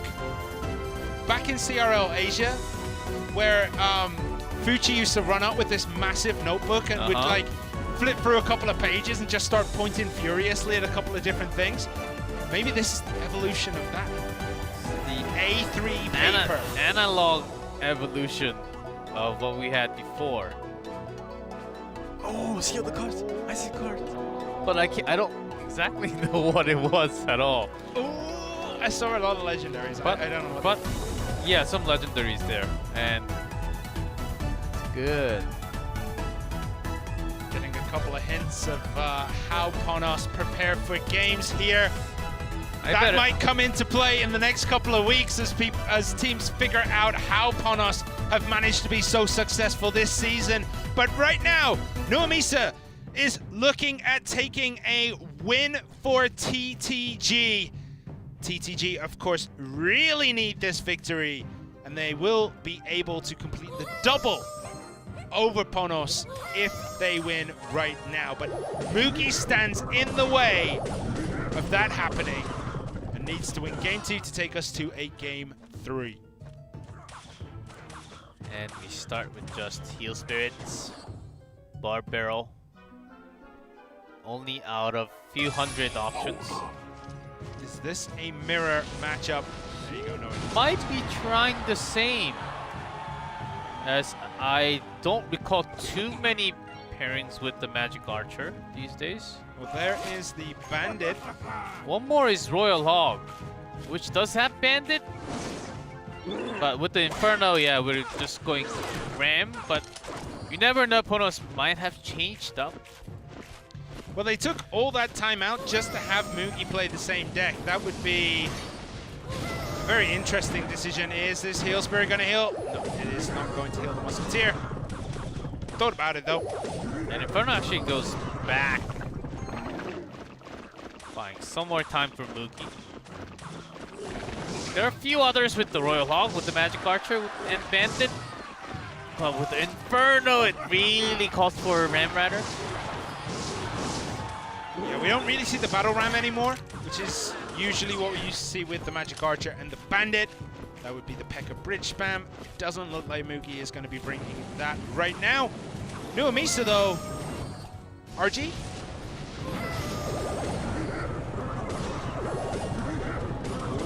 Heal Spirit connects. Bandit. Is it going to get the double dash into the tower? It is not. The Fisherman is played just in time. But even then, the Bandit gets a connection. Mugi takes a very small lead going into the last 50 seconds of this match. And there is the Ram Rider from Mugi.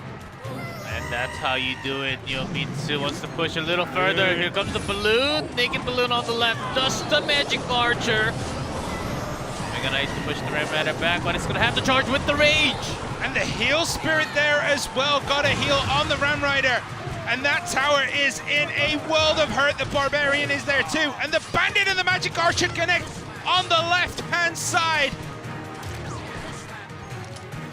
It all collapsed for Nuamisa in that short 20-second, 30-second period of play.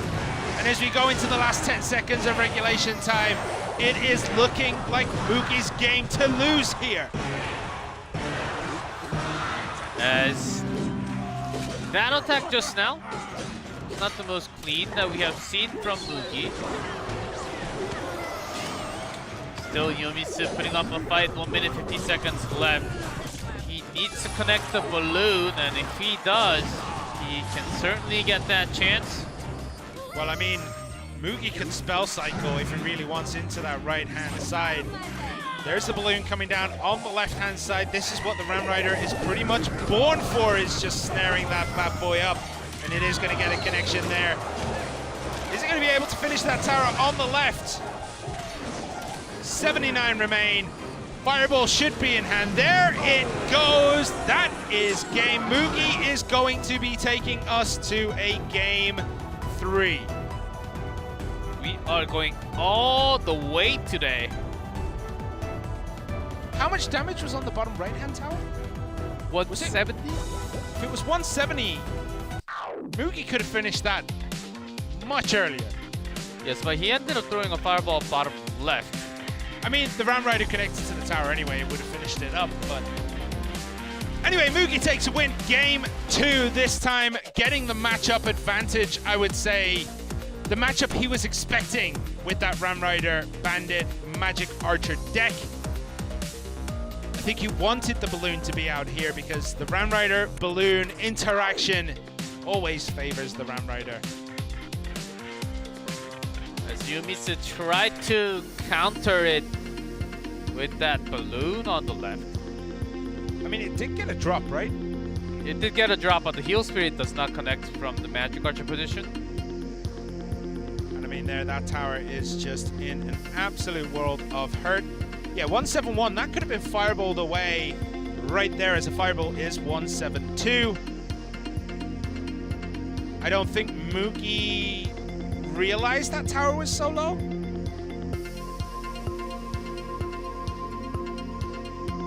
Maybe, but there's no way. But I mean, going 1 minute 18, like going 52 seconds, 42 seconds into overtime when you could have fireballed away a tower. Maybe he just overthought of the process. Does it make any difference? It does not. He still won with that Ram Rider. Yeah, he still got that big Maybe he just wanted to have that slow on the blue. Yeah, just wanted to get it done at least one time.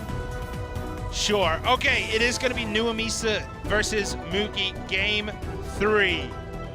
Coming up very shortly. Both teams... Wait, has another timeout been called? I think this time Ponos called for it, because last time was just...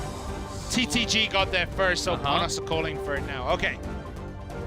What do you think they're saying? Sort of peek into You know what? cards. This is actually, you know, with the masks on now, there's no need to hire a lip reader for teams anymore. That they could have, like, you know, lip read the other opponents, see what they're saying. Who do they need? Ethan Hunt? I mean, they have all the masks on, so you can't do anything, even through papers. Well, we'll be soon starting this one. Mugi against Nuamisa, game 3. Will Mugi bring the same deck 3 times in a row?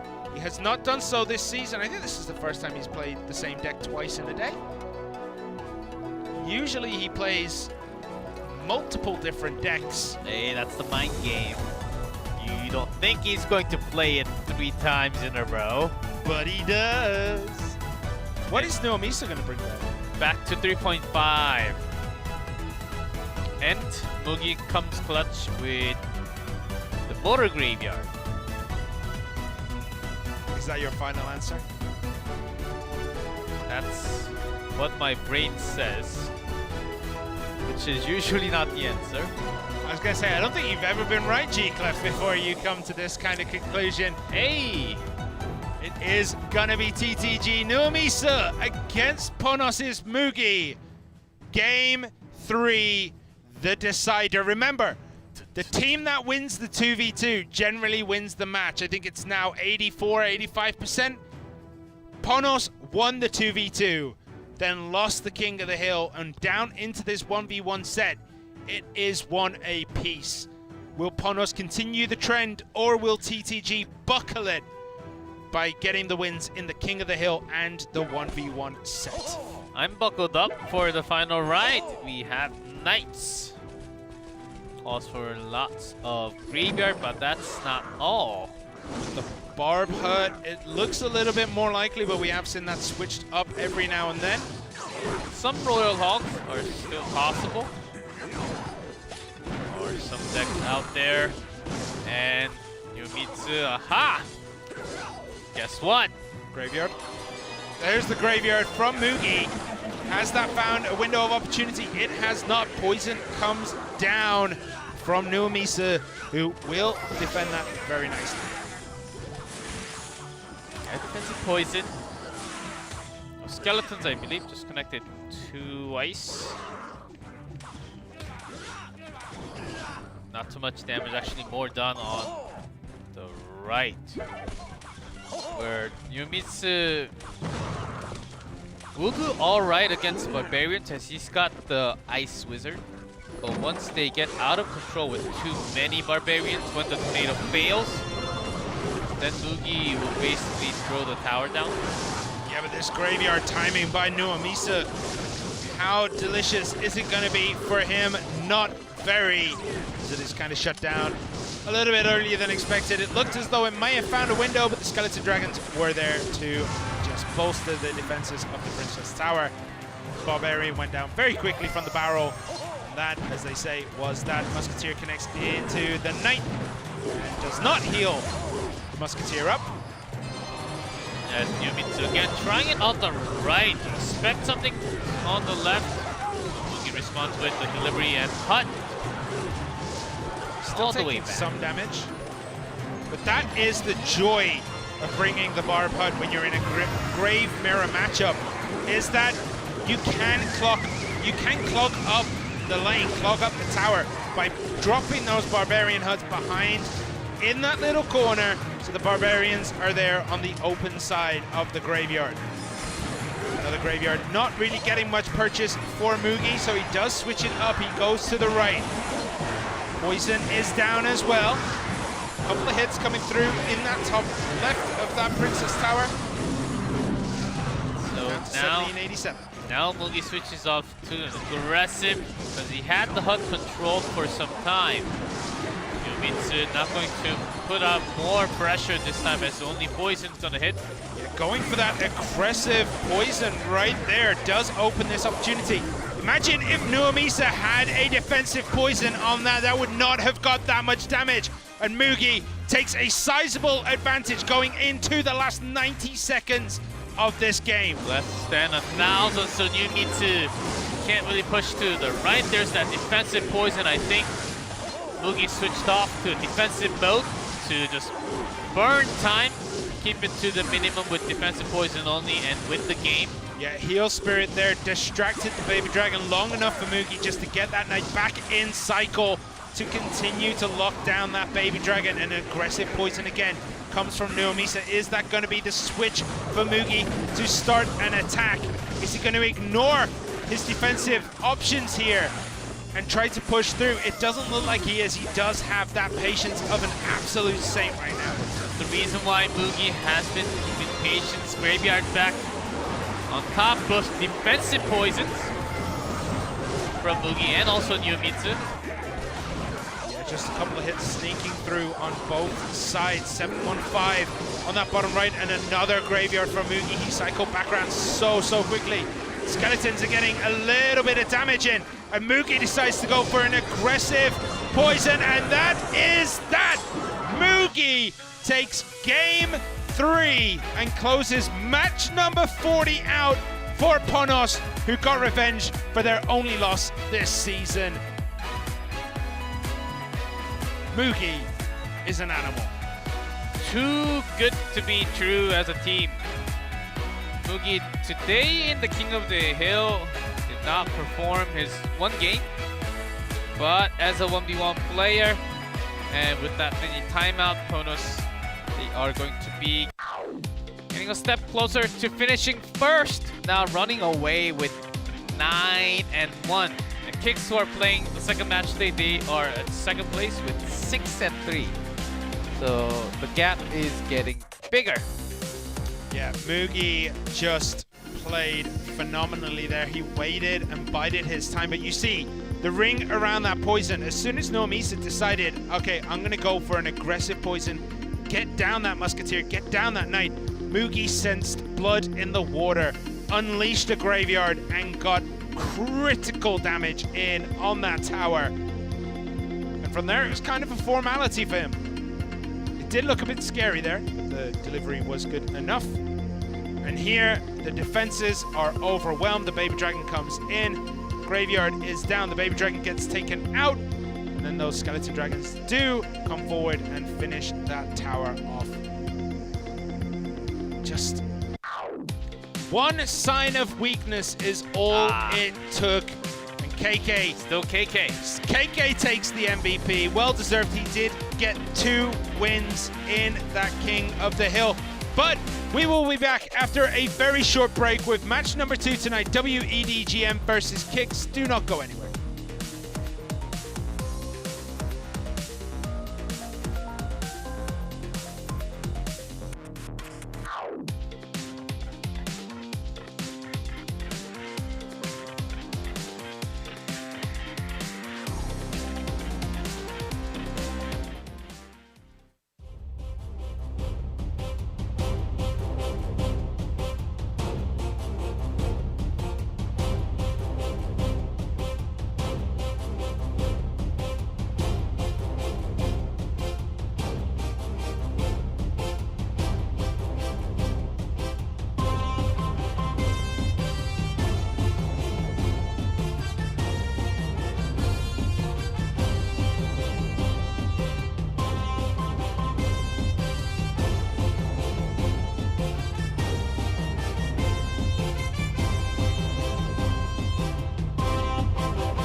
And welcome back, everyone. We just saw TTG take Ponos all the way.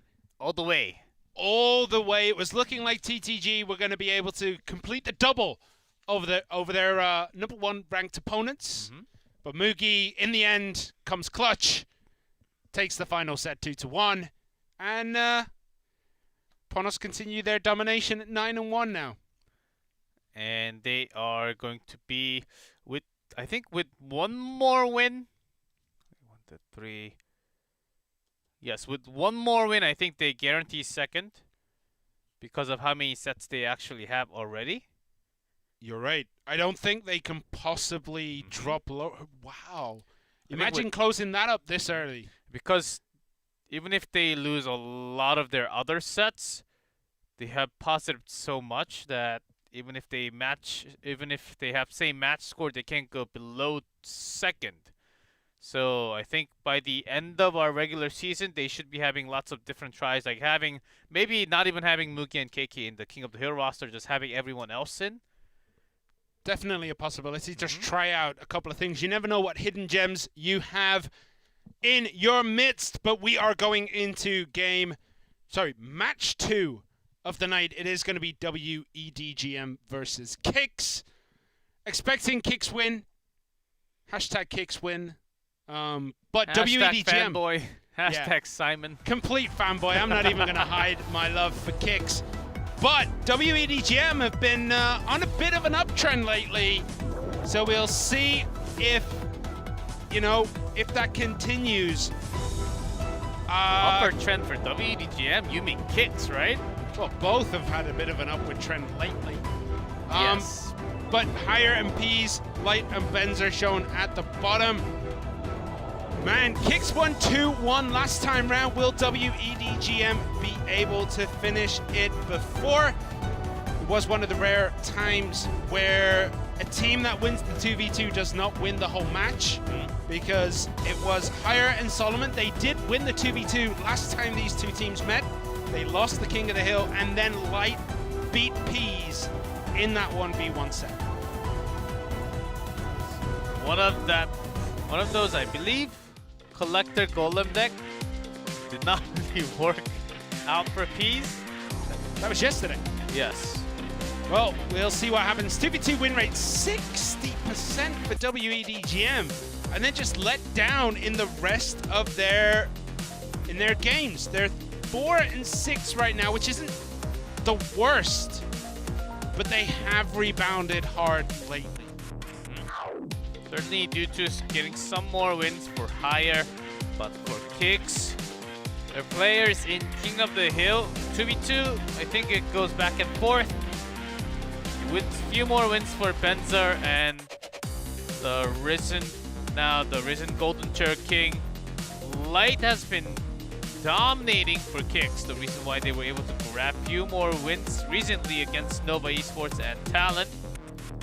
Yeah, their most recent record, as you said, 2-1 against Nova, 2-1 against Talon, whereas W.EDGM, their recent record for this half of the season, 2-0 against TTG and 2-1 against Fab, and they did go down to Ponos 0-2.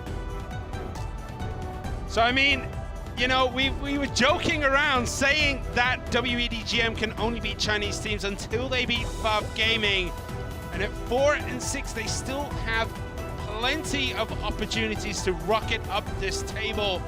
Just above them is Talon, who are currently sitting 5-5.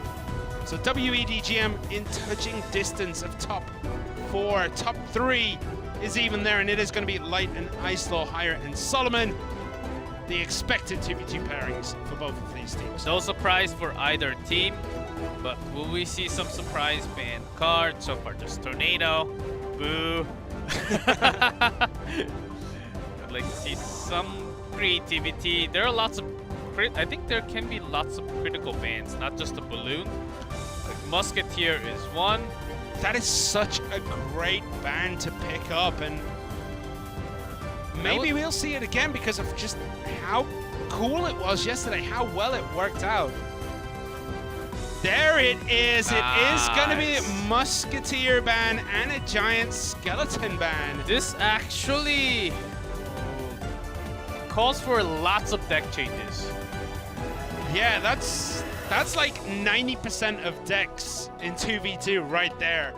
Giant Skeleton and the Musketeer getting banned. Yeah, just you can still use your win condition cards, but you have to change the combination a lot, because once you have the archers instead of the Musketeer or anything else like the Fisherman Hunter combination or Magic Archer, you have to change the play style. You have to change the way you think about the placements. Well, nothing else is as effective as a Musketeer at single target damage. Mini P.E.K.K.A. That shoots up. I'll just keep moving those goalposts until you agree with me. All right, it is going to be Hire and Solomon in blue at the bottom, and Light and Ice Law for Kicks in red at the top. Dark Goblin, Ice Spirit. He's going to be Archers for Kicks. Oh, X. Double Expo. X, Kicks, X. It could very well be. We'll see what happens in this. Both teams bringing Mega Minions Tesla, as yes! well.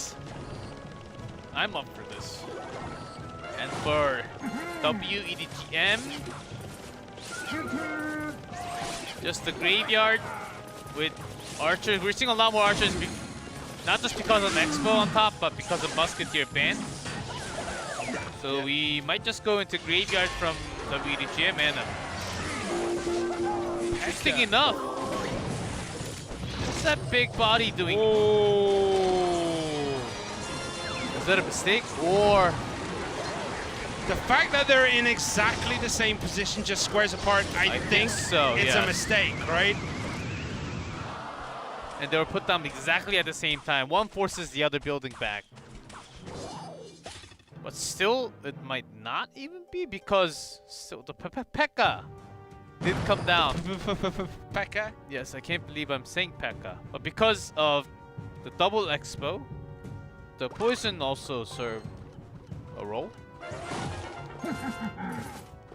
Nothing crazy happened, so it's not too bad. When you're playing double Expo in 2v2, you really are hoping that you end up against something like a Lava Hound, where you have that huge advantage, because you know they don't carry many ground troops. But in this matchup, I think the Expo is going to find it hard to get purchase. Fisherman has to be used here to take those first opening hits, and then the P.E.K.K.A. is going to be there as well. And oh, that is not what you like to see.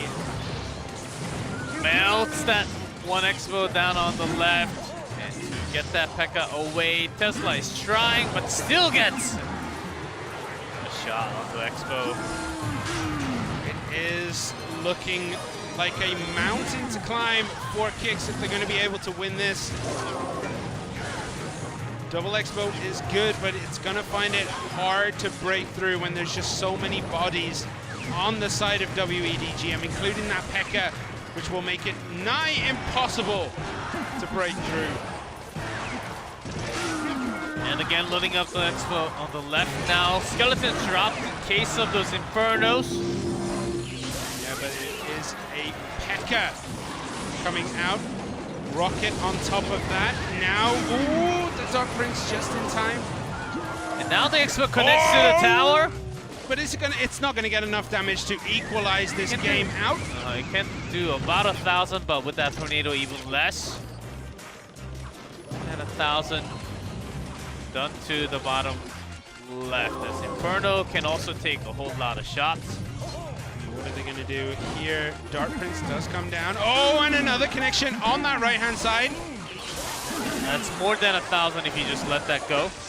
The recruit is going to get a hit, but that's definitely bringing Kicks back into this one. They found an opportunity to break through as we enter the last 1 minute and 10 seconds. An advantage is now in Kicks' favor. Of course, that could all change with just one graveyard, but it seems W.EDGM have forgotten how to play it. There it is. Finally comes down. Is there enough defense? The Valkyrie is pushed into position. Fireball comes in. That's going to take out quite a bit. The damage is sneaking through 6 to 8. And I don't think they're going to be able to do it. Rocket, log, game over. Man, that was looking difficult. 4 kicks with the P.E.K.K.A, with the Dart Princess, with the Fisherman. And they made it work. With the Inferno Tower. How did they make that work? That should not happen, like, ever. But because what W.EDGM also brought were mostly made up of very slow few target units, like Ewiz, P.E.K.K.A, and some Dark Prince that were also loaded from the back of the King Tower. And they can be easily pushed by Log, Tornado, and forever iced away. They had Ice Spirit, also Mega Minion doing tons of damage, and when you have that many spells, Tesla usually takes care of most of them. Like, I just thought there were just too many bodies for W.EDGM just to, you know, get in the way. The rocket there proved vital for the first connection. Because that happens, and then you get a nice connection there. Not the best, but it's the Expo that gets dropped on the opposite side. This one here, I think, that got all the work done. 4 kicks. Yeah, you can just imagine as if you have little over half the HP of Expo at level 9, it will do about 2,000. Coming from the Expo player. I got a question. If that Dart Prince was played 2 squares up, it would have eaten the aggro of both Expos, right? Was it played a little bit too deep? I think it was played a little bit too deep because it only connected the one on the left. And I think it would have got the one on the right.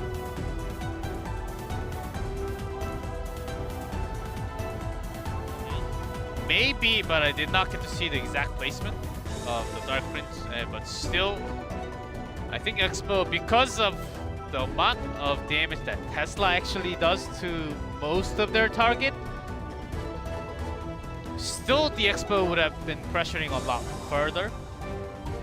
And maybe I think W.EDGM needs to think about this a little more. And going back to the ban, I think Giant Skeleton ban calls for less chances of Royal Giant. So it makes much more sense to go into that Expo. Because the opponent very likely will be focusing something not Royal Giant, maybe in the air, which makes perfect sense for all that Tesla Tower and Expo combination. I think Expo actually has 100% win rate so far in 2v2. For us, yeah. For in the East. In the East. 100% win rate, but it is used very, very sparingly. I don't think we'll see it again tonight, but, you know, I've been known to eat my words before, and now would be a good time to eat them indeed.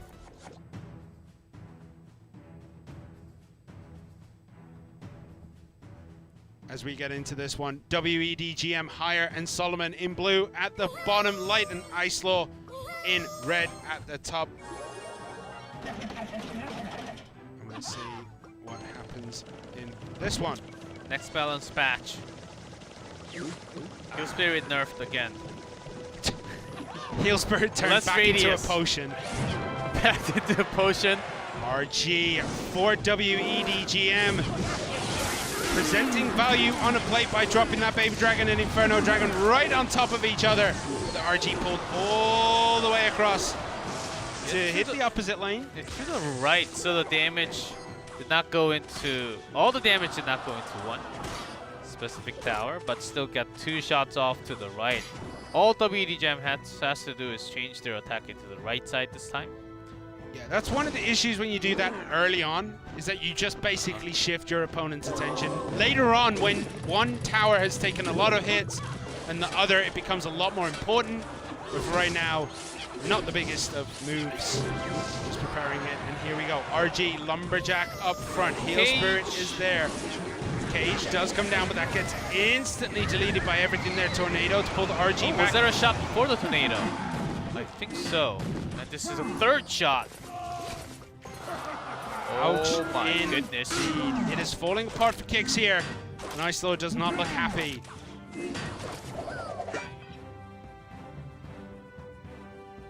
Cage at the bridge usually does, especially in 1v1, it's really good as it pushes them out by some time, but because of the amount of elixir down on the board for 2v2, it's not the same as Sponge.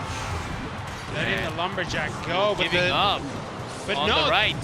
Look where the flying machine is. That's not going to move over to the left, so it looks as though Light and Icelow was stuck somewhere in between defending and letting it go. They are going to go in here. Nice E-Wiz.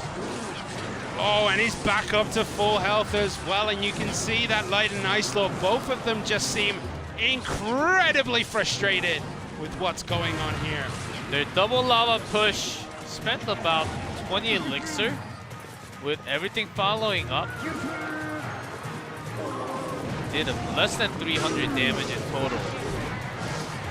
And 15 seconds left. Lava needs at least 20 seconds or more to actually do that attack. Lightning comes down now against the Inferno Tower, but there's that Tornado Fireball.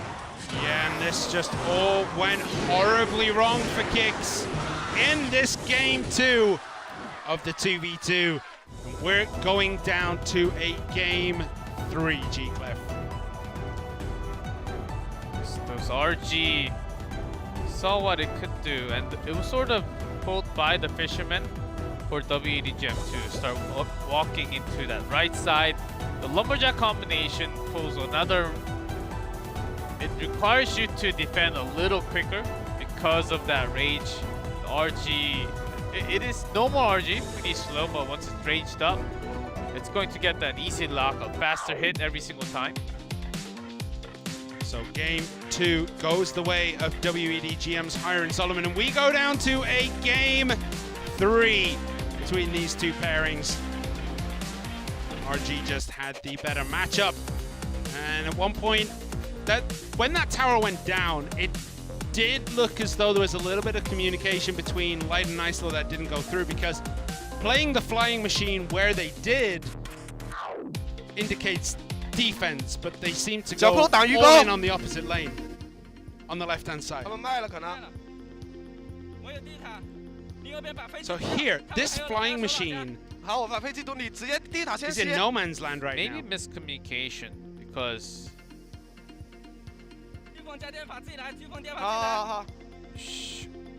so you gave up on the right, and you don't want the flying machine to go to the right. You have to keep it to the left. And it was poisoned down anyhow, so maybe it doesn't even matter. But because of lacking firepower behind lava, after the lava, the pups, leaded by the E-Wiz, after the fireball, the tornado combination fireball later on in this replay, did not really do anything at all. Not the Musketeer, Flying Machine played twice, but both times it was just poisoned down mostly. And then fireballed away. Kicks' attacks looked real toothless in this one. It seemed like they packed 0 damage going into the towers. They just could never really get the ball rolling on what they wanted to achieve with that. So we're going to have to see what we get in game 3. The double Expo worked real well in game 1. And then Kicks, they bring the lava. It was with the Dark Prince, and we don't see as many Barbarians in 2v2. I think that was also the reason why their ground defense was lacking.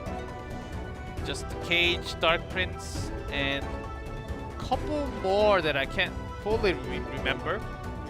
And it was a lot more focused on Flying Machine because of this Musketeer ban, which is basically Flying Musketeer. It is, but it has a few extra weaknesses, like it doesn't distract. And it dies to a fireball. Yeah. But fireball can miss when Simon hits it. Look, man. Flying machines are one of the hardest units to hit with a fireball. Don't even start me, G-Clef. You had the confession. I had to listen to it before cast. Don't even start, G-Clef. Fireballing flying machines is a real hard skill to learn. As we go in to game 3 of this 2v2, Light and Icelow in red at the top, and Higher and Solomon in blue at the bottom. And I understand the physics. I understand how to fireball a flying machine. Yes, but I just can't do it. Sometimes the air units, looking at the shadow and placing 100%. I tried that once, missed. Sometimes it's hard. It just does not come at you at the right time. Again with the P.E.K.K.A, but this time ready with that delivery. Yep. And no expo from Kicks this time round. So we're going to see a very different matchup, a very different style of play. With the miner.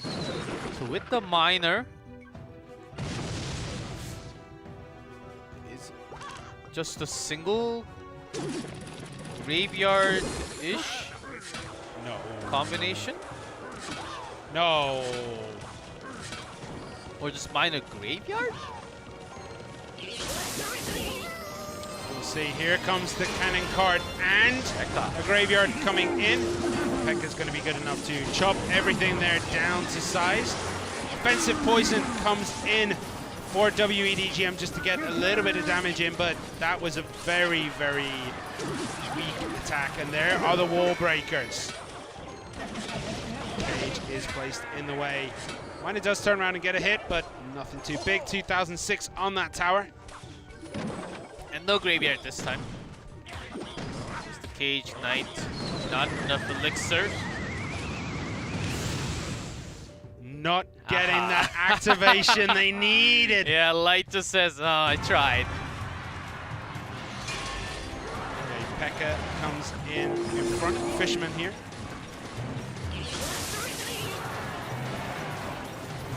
And then graveyard to the right.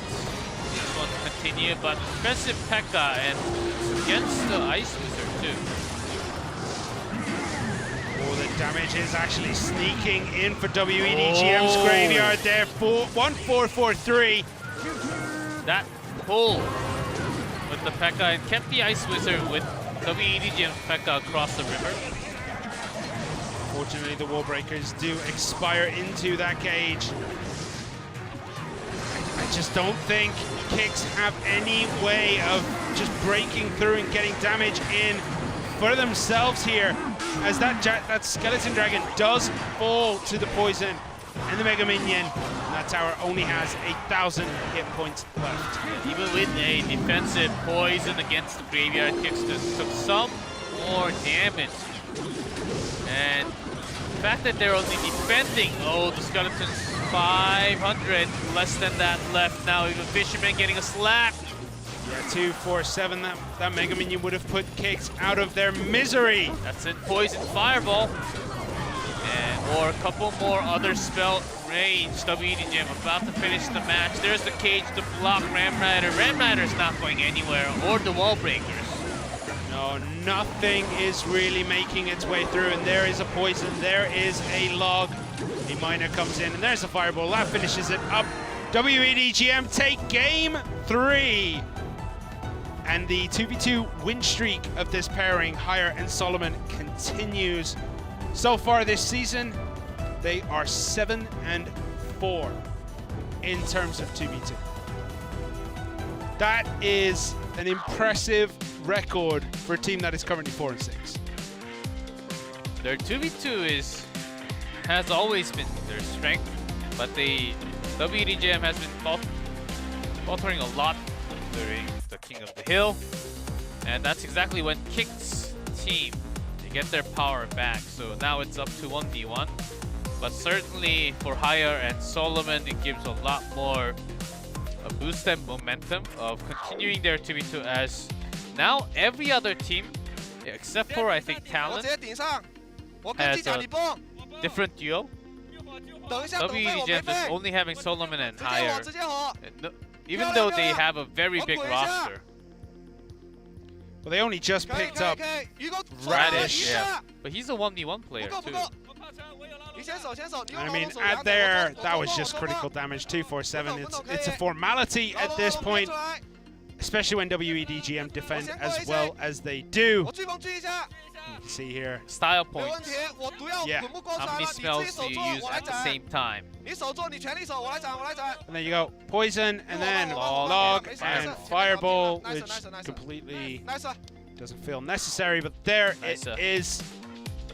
Kicks falling in the 2v2 the same way they fell the last time these two teams met.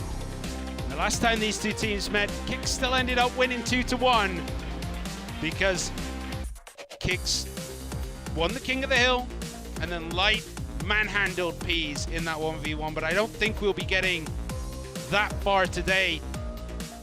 I don't think we'll be seeing Peas in a 1v1 situation today. After yesterday's performance with the pump golem, don't think so. Maybe if he just goes back to the normal Baby Dragon Lightning combo with Tornado, maybe yes. With the standard, but still the standard classic Golem. I think Golem's actually in the worst spot compared to last month because of more fishermen. It's always in a terrible spot lately. It's not always in a terrible spot. Like last year it was actually... No, 2 years ago. 2 years. Yeah, let's go back. Let's go all the way back. Okay, coming into the King of the Hill. The 2v2, Hire and Solomon played that the same way they play every 2v2. They're really damn good at it. Controlling the game, they get ahead, and they never really push too hard. They push, but they don't overcommit. It's always the perfect spend. Their King of the Hill is weak.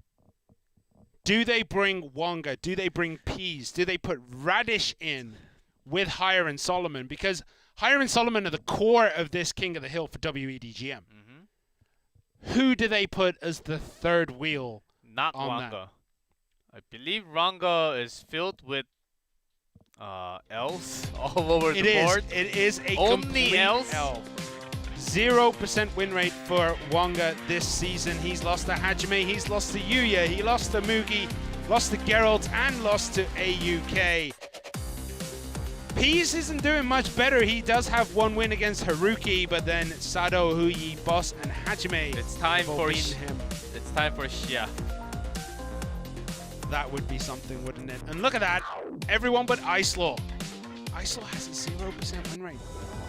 Came out twice? Yeah, do you remember when Icelaw was like incredibly good at 1v1 in King of the Hill? Back when he was on Sandbox? He was better. And then last season? He was also better in 1v1 set though. I remember him having some streaks. Have better results in 1v1 set. Benzer comes out for Kicks. Benzer has had a very up and downy kind of season. The only wins he has got so far in King of the Hill have been sweeps. And that is when he swept TTG and when he swept Talon. Before his last sweep, he was 3-4. Now he is 6-4. Let's see if he can get more wins today.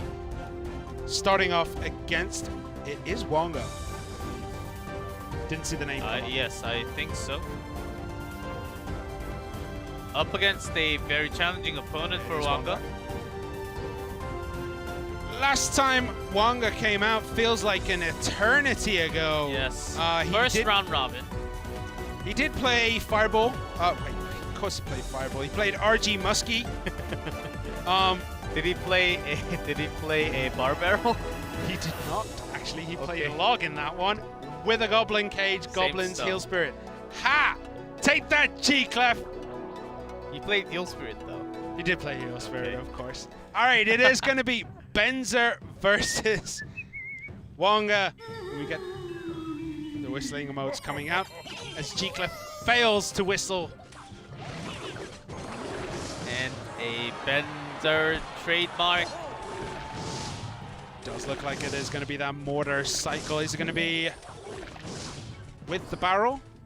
I would assume so, right? It is going to be skeleton barrel. But Mega Knight, which is actually not too bad against the mortar decks. Bats come down. Musketeer is there. Mortar Miner. Mortar Miner. This feels like it's been a long time coming. Yeah, this is exactly what Benzer has practiced for the last week. been spying on Benzer's playtime? No, he put it up on Twitter. Oh, okay. And I had a pretty good sign that okay, he's having a good day with the motor. Then we're gonna have it on CRL East. Motor miner it is. Nothing to stop it, so Wonga decides he is going to eat some damage from this mortar. 1371. Barely a scratch on Benzer's towers. Wonga's not really dealing with this as well as he really does want. He does need a W on his list. And Wonga can have... He can lose some, not much. Hopefully not much. But when he gets that stack with some big body Mega Knight up from the back and then rushing it with balloon. Okay. In this case, I was thinking Royal Hogs. The mortar does get the pull. That's always a weird looking pull when it goes diagonally. Drifts into the mortar.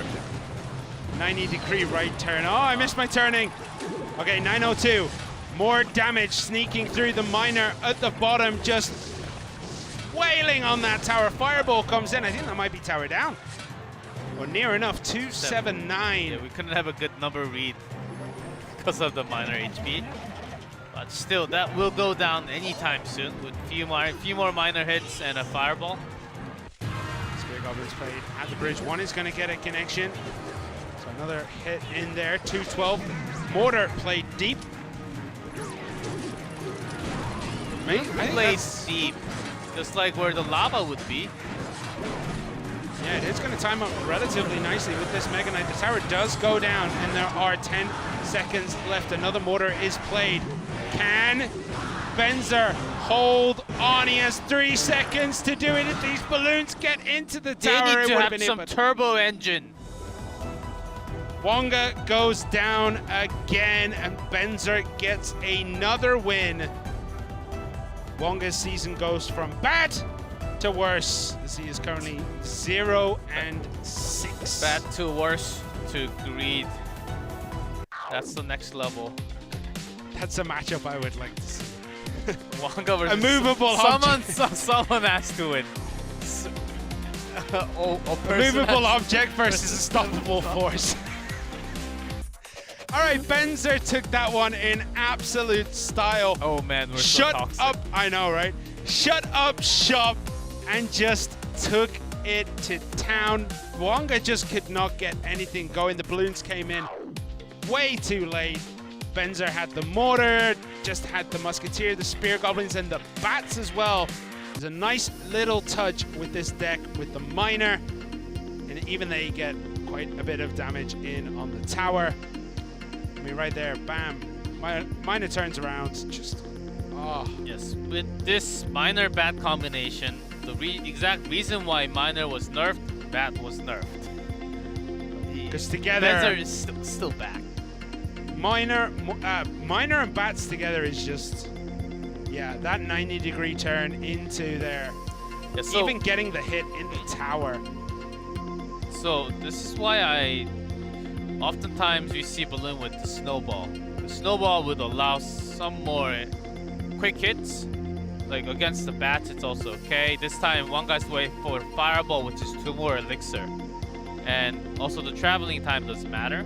And when Wonga has the log, that's when I thought it was the Royal Hogs instead of balloon. So it can be a trick when you can get that balloon hit when it spawns, but when you cannot because of that motor, you sort of you already lost your win condition. Indeed, and Hire replaces Wonga. Hire has a much better record than his fallen compadre. Compadre? What the hell is a compadre? Anyway, his fallen brethren, Wonga, who did go down in the first round to Benzer, and now it's going to be Hire. Hire this season is 5-9.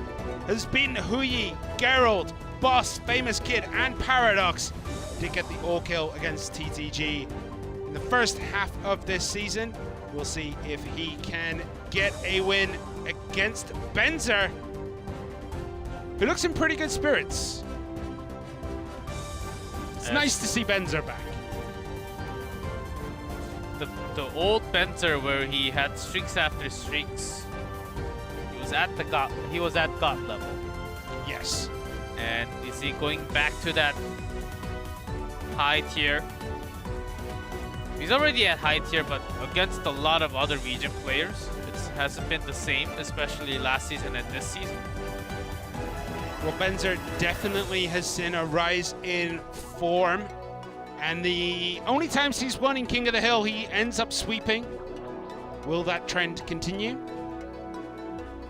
His form definitely does go through phases. It's very cyclical. He does go through these periods where he cannot even buy a win. For example, like, he'll have the matchup advantage and still lose. But then when he is on form, you put him against anyone in any deck and he will destroy. But it all depends on which Benzer turns up. And can you get through those motor decks right now? That's number 1 on the list for W.EDGM, bringing Benzer down. Taking out, it's going to be difficult. How on earth are you going to take Benzer when there's like 4 different mortar decks knocking around? EQ cycle. Hog EQ? I can see Higher playing that. I think he's already played it once or twice this season. Was it Higher playing Hog yesterday? He played it against Hajime and lost. You are right. And then when he played Expo Master in that 1v1 set, he played Balloon Mega Knight, which we just saw Wanga play, and Minor Wall Breakers. Hog Rider EQ against Hajime. He played it once. Yeah, he's only played it once this season. There we go. There is the Hog Rider, and a cage played to answer that. So it is going to be most likely Hog EQ for Higher against Benzer, who right now has just played down the cage and the skeletons. Could be Hogs. You thinking Hogs? Royal Hogs? Yeah, Royal Hogs. I think Graveyard. Okay. Well, Heal Spirit does come down for Benzer. Musketeers there. Just going to push this back.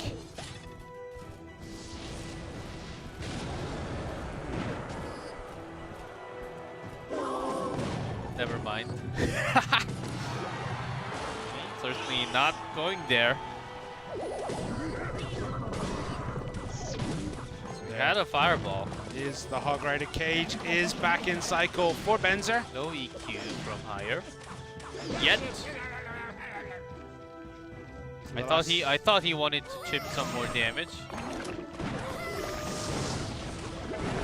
Might not be EQ. I think it's just RG. Oh, you mean EQ For from Higher? Yeah. There are some fireball decks with Hog Rider, but the recent trend has been back to EQ. I mean, I feel like he would have played it already, but he doesn't have the elixir there. Oh. I mean, either it's log for Snowball sometimes, or even a Zap. Mostly either EQ or Fireball. So those are the 3 combo that you can think of. Other than that, we've seen triple spell. I mean, we've seen some Heal Spirit, which is what Higher has. And with the Heal Spirit, it can be Fireball. Okay, well, here is the Hog. There is the EQ. And that Hog Rider is going to get no hits in there, actually. Let's see, we're still yet to see a building card from Higher. Bomb Tower or Inferno Tower? Bomb. Oh, look at that, splitting the RGs.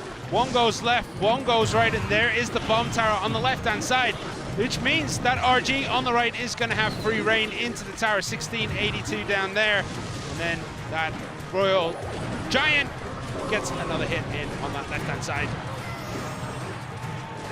Oh, nice, Benzer using that Heal Spirit to eat one shot. Soak one shot so that the Musketeer survives with more HP. Again with the Bomb Tower. So the Fireball is okay. Yep, Royal Giant gets nothing right there. Absolutely nothing. But Benzer still holds on to a very narrow lead as we go down to the last 1 minute and 50 seconds. There is a Hog Rider. About even for both left and right. Very high cage played there by Benzer, not wanting any extra damage to come into his tower, as Higher is looking for every EQ opportunity he can probably find without just throwing it and wasting it. Is it going to come this time? There it is, perfect timing. That cage goes down. Is the Hawk going to get a hit? No, with Brawler and the Skeleton blocking its path just so slightly. And again, the Log pushing the RG back, getting some more time. Yeah, the Heal Spirit gets a big heal on that RG, but it's going to go down before it gets a chance. But I think the Musketeer might try and break through here. Fireball comes in, and that Musketeer gets in on that tower. 2 hits. Woo! 8:04 advantage. Benzer into the last 55 seconds, and triple elixir. Higher might just explode here with the triple elixir period, because he can just throw Hog Rider after Hog Rider after Hog Rider. But oftentimes, Fireball from Benzer has been hitting the tower, and some better survival techniques for the Musketeer. Yeah, but the Logs and the EQs are going to do more damage than just a Fireball at the end of the day, G-Clef, and I think that is what's going to come into play here. Wonga has an 8 HP lead as we go into the last 20 seconds here. RG played very aggressive. EQ comes out. Bomb Tower played very high, but that RG goes down too soon. 176 on that tower. It's going to be close, but I think Higher might just do it. EQ is enough. And Benzer goes down to Higher. The Log EQ does more, just considerably more damage. A lot more. About the EQ 40% alone. more than 40% more than Fireball. The EQ alone does more damage than the Fireball these days. Even before the nerf, I think it still did more. Because EQ was 200 and... No, 201. Is it the same? Yeah, Fireball it was untouched. 201, okay. Fireball was... 201. No, now you've confused me. I got my numbers confused. 204 is EQ. Okay, so Fireball... EQ did 3 more damage than Fireball. For 1 less elixir. But anyway, here we have it.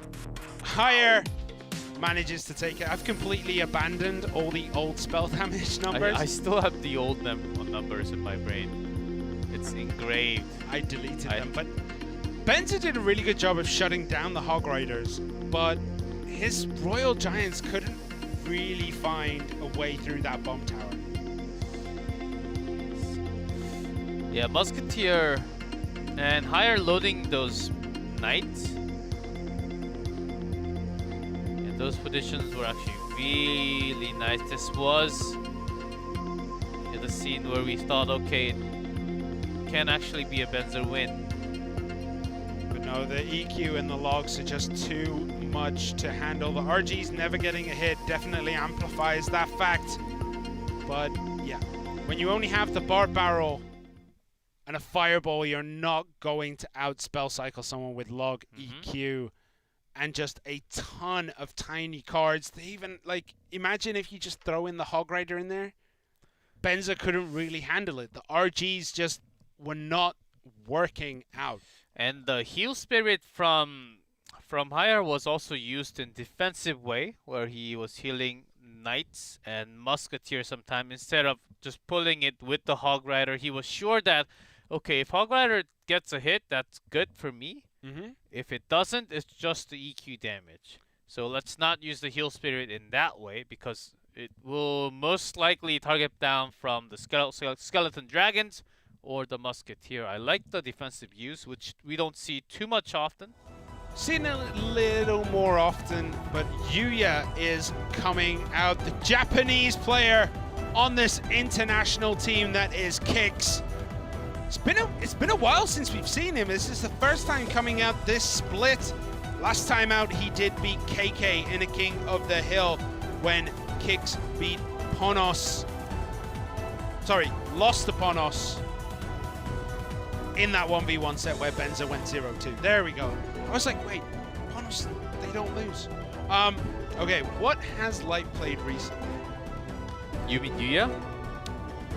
Yuya. I'm just not used to seeing Yuya. It's been so long. He did play the RG Ewiz. He has played the Mega Knight Royal Hogs. He played that twice in a row against Team Timing, where he beat Haruki and Sato. He has played Hog EQ on his own, but I don't think he'll be bringing Hog EQ. All you have to do is probably bring a Bomb Tower. Bomb Tower Royal Hogs is okay. Bomb Tower Hog Rider is also okay. Oh, I cannot see Higher sticking with that deck. I think Higher, that was a deck designed specifically against what Benzer is most likely to bring. And I don't think he'll be bringing that against Yuya, but we'll see, as Higher is in blue for W.EDGM, and Yuya will be in red for Kicks. A Wallbreaker Miner. Oh, actually from Higher. Yeah. I thought Yuya would be using Wallbreakers. There is still that possibility. Skeleton Dragons The do fit into a lot. Valkyrie, so this combination might be with the Ice Wizard. And when it's Ice Wizard, you know Nade is a combo. And with the Nado, you know Rocket's a combo. Are you just going through the thought process of designing any deck? It is going to be RG. And with the Rocket, Expo is a combo. Oh, it's Cage. Yeah, this is still going to be difficult. One shot does come through for Yuya.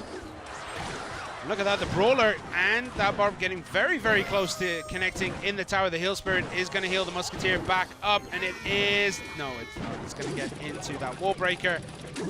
One Wall Breaker alone will not connect into the tower. And Yuya decides to leave that Miner alone in the back.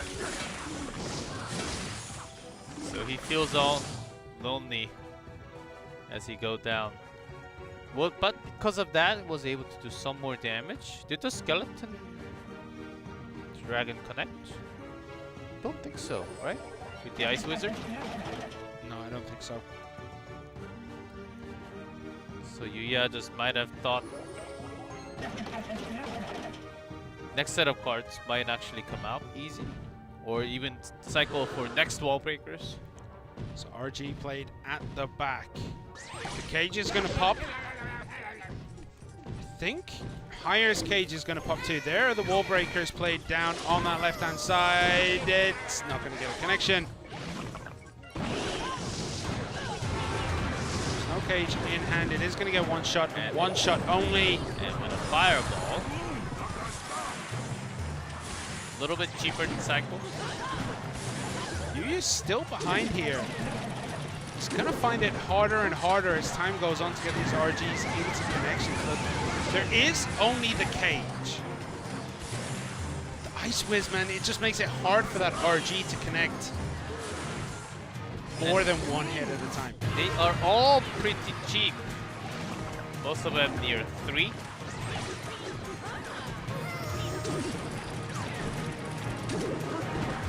Back is caught by those skeletons. The Heal Spirit did connect into it too, but Miner survives. It's going to get a couple more hits. There is the Tornado and another RG loaded. Very heavy push coming in now for Yuya. That Goblin Cage is not long for this world. The Heal Spirit is actually real good there. Skeleton Dragons are surviving. Good fireball.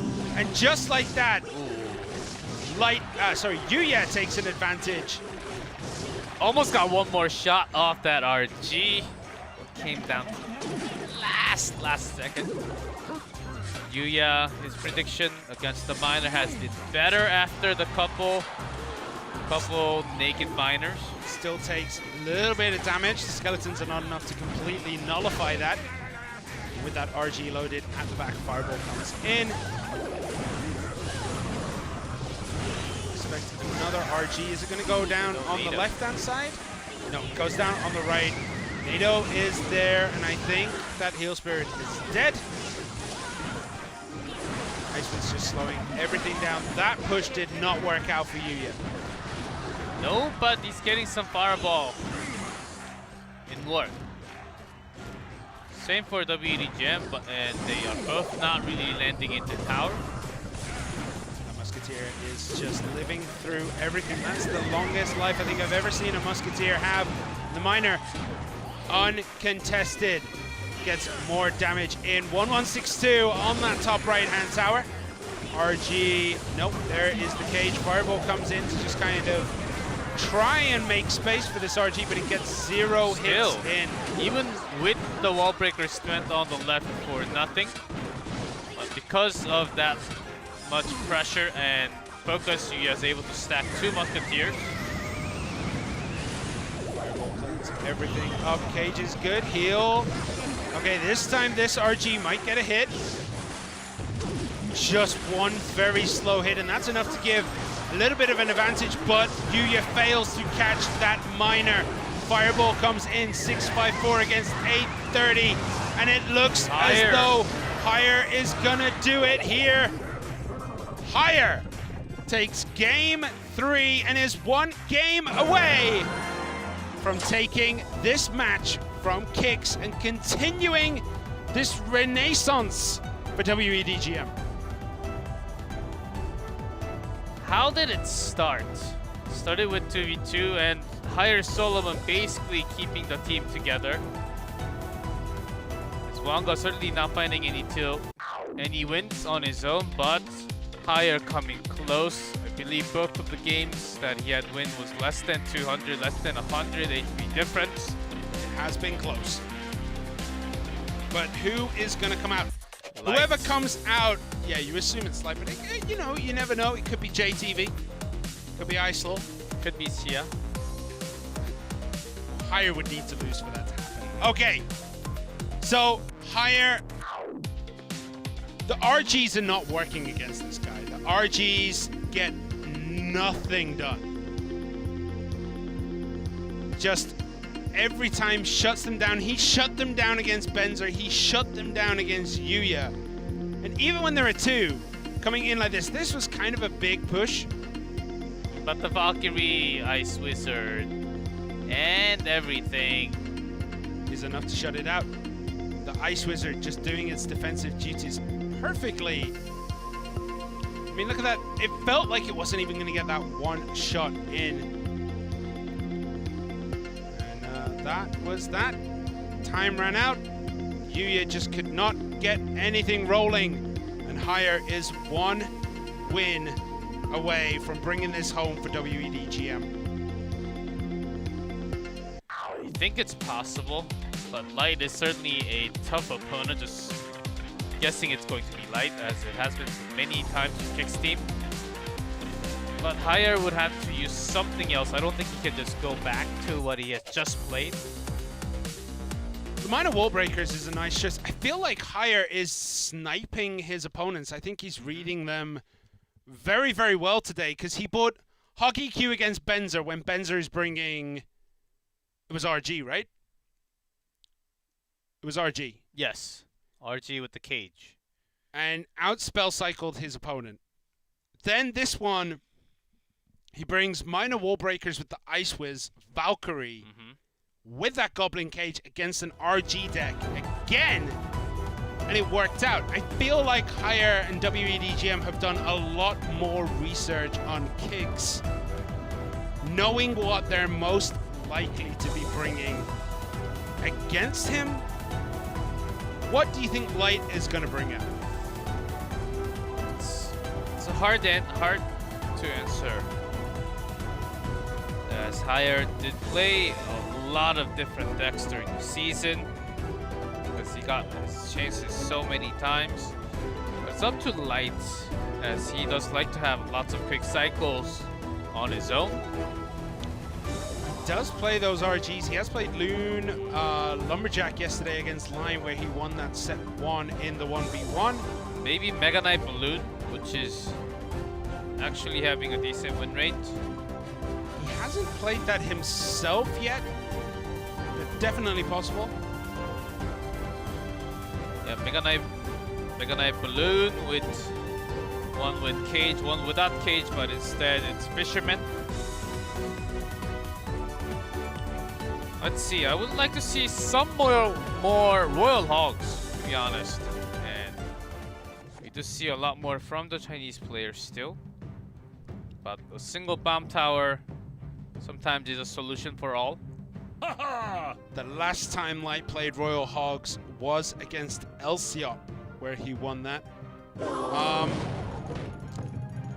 don't know, it's hard. What is Higher gonna bring this time round? Log, Heal Spirit. Is it gonna be Royal Hogs of his own? Or RG.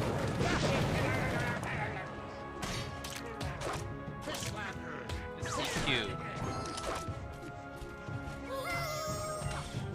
With the Fisherman though. And the Iwe. So it is gonna be Royal Giant. Most likely for Light with this combination so far. No, there is a Mega Knight. So is it Mega Knight Balloon?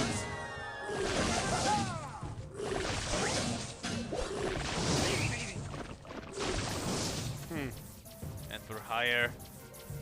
Let's wait, it's with the log. Hogs or Balloon.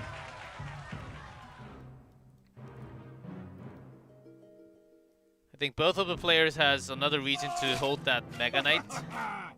Just in case of Hogs or anything charging.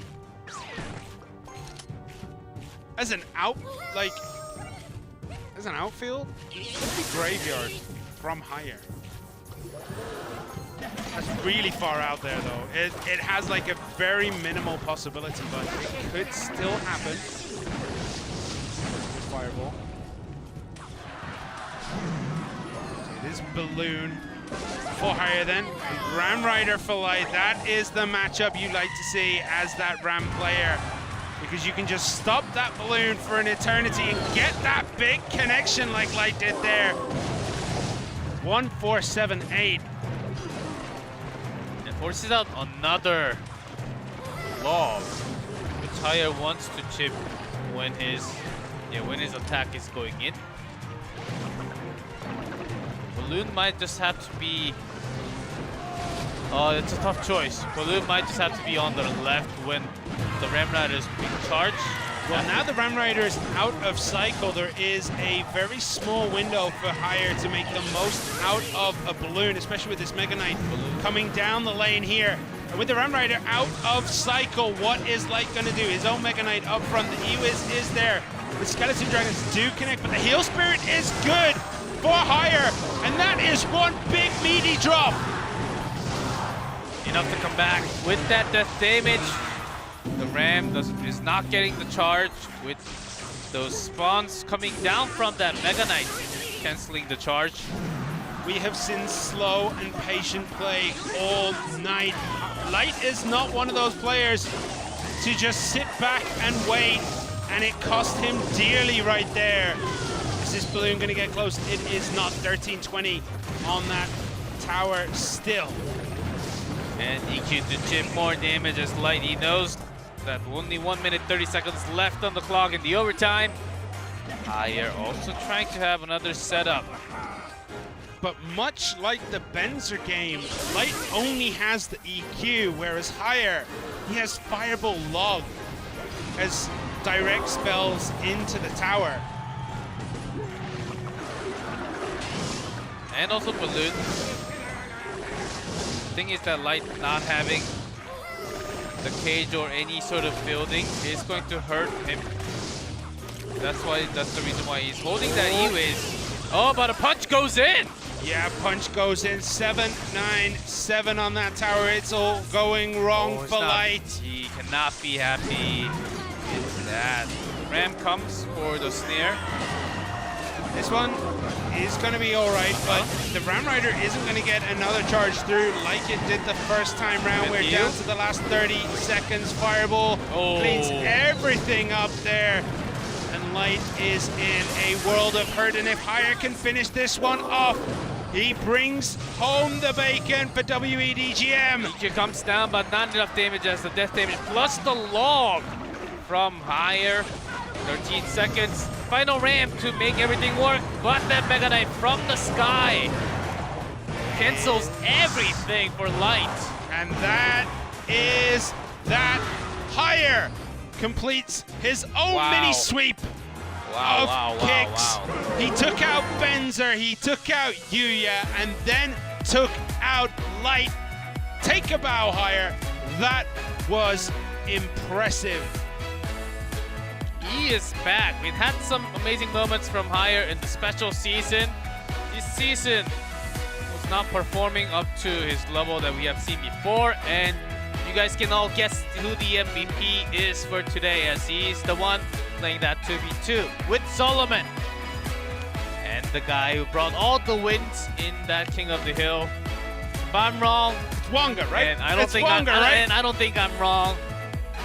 I can bet a lot of stuff, even my all my fantasy crowns, which I don't have much. W.EDGM have been redesigned, I want to say, lately, because they're just playing so well. Like, it's almost like a different team from the first opening weeks to now, because they're just playing so well. They're reading their opponents much better. They're finding ways to just pick their opponents apart, and that's what happened today. Higher picked apart Benzer, he picked apart Yuya, and then right at the end he picked apart Light. I will say, I feel like Light had such an advantage before that balloon connection. He could have played it much more patiently than he did. But he decided to throw down an aggressive Ram Rider. It got shut down. There was nothing to stop the balloon coming in when the Mega Knight was at full health crossing the bridge, and that was that.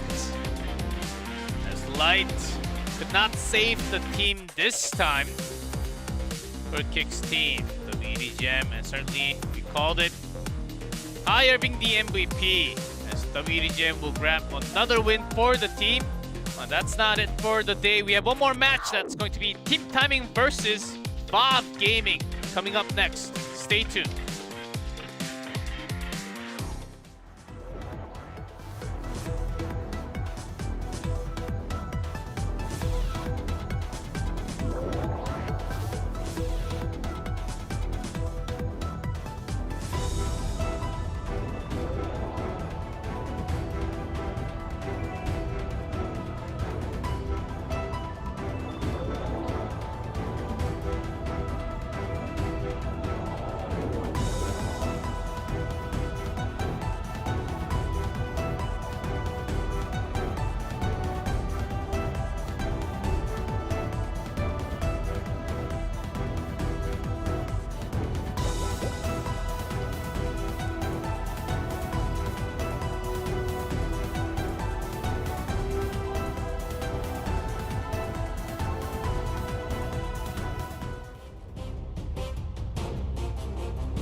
We are down to the last match of the evening. Thanks for sticking around. It is going to be Team Timing versus Fav. Ponos, the Ponos game against TTG went the way we thought it would. W.EDGM beating Kicks is not the result that we thought was going to come out. Especially in a 2-0 like that. Winning the 2v2, then winning the King of the Hill. Higher getting a sweep. I mean, not what I was expecting. Lots of players actually having... Whoa. Lots of players having sweeps in King of the Hill, which I like, which I love. Giving a lot more opportunities for all the teams. And now we have these two. They're not up too high in standings. No, this is 6th versus 7th right now. Yes. Fav and Team Timing. Fav are down in 7th place. Team Timing are in 6th. They both, if Fav wins, I believe they bring Team Timing down to 7th place from the set score. So both teams basically looking for a win to escape from the bottom two. So it's going to be close. And the thing is, Fav Gaming have not been playing well. But overall strength and in history, I still think Fav contains a lot much more power within the players, but less of a consistency. Especially this season from Expo Master and Jack for Fav Gaming. Well, I mean, on the side of Fav, we're expecting the 2v2 of Kensameshi and Katassian to continue that dominant streak they had in 2019 in CRL Asia. Because they were pretty much unstoppable. That hasn't worked out. Together, Katassian and Kensameshi are 1-4. Their 1v1 of Hajime, Expo Master, and Jack is not performing. Yes, so Fav Gaming are in a lot of trouble right now. This needs to be the first victory in a long chain of victories for Fav. And maybe like a win streak for Jack or Expo Master or anyone else from Fav would be great. Because No or. There is no or left for Fav Gaming. They all need to step up. Expo Master needs to start a massive win streak from now. Jack and Hajime. And then whoever you're throwing in 2v2, they need to start right now. If this is the Fav Gaming that has done so well in previous seasons, last season champions are now sitting near bottom of the table. This is not good enough for Fav Gaming, and it has the comeback has to start today against the Team Timing, who are very, very hit and miss when it comes to 2v2 and 1v1. Someone's full of energy. Well, I know. Fav, I know you're talking about Fav a lot more because they had so good of a result last season. It's surprising that they're still down here when W.EDGM has now risen up to a place where they can escape from the bottom two at least. Or at least it seems like they're getting the patterns right. But Fav is still out there somewhere lost in space, trying to come back onto Earth. Yeah, but still the direction doesn't seem like it's right. Well, the direction of Team Timing has kind of gone up and down. They are 4 and 6. That's not the worst. It does put them 6th in the table. Their results kind of been as expected, but then they end up beating people like Nova and then losing to everyone else. So not the greatest, but not terrible. And together in 2v2, I mean, I really do enjoy watching Sado and Greed play 2v2 because it's always an interesting experience. And they pull out something amazing. 45% win rate and Haruki and Nuri 60. The Naruki combo did get one big win. Not yesterday, last week, I believe. Yeah, against Lion and One Crown. It's going to be Sado and Greed against Jack and Katassian. Fav Gaming bringing Jack and Katassian out again 2 weeks in a row. Maybe potentially giving a 1v1 chance to Kenzumeshi? Was my first guess. I don't know, but this pairing, Jack and Kitassian, are on a... not a tear, but they are doing pretty well. They 2-0'd Nova, they 2-0'd TTG, and lost 2-1 to W.EDGM. And look at the bands again. Musketeer, Giant, Skeleton. Hey.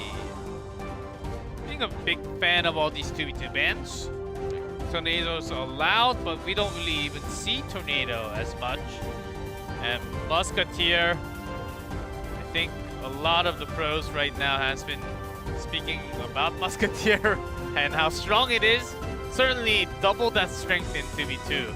It's one of those cards that I feel like if we still had the bans in King of the Hill and 1v1, it would always be there. It would be the Tornado of 1v1s. It would always be banned. Along with Heal Spirit and Barbaro.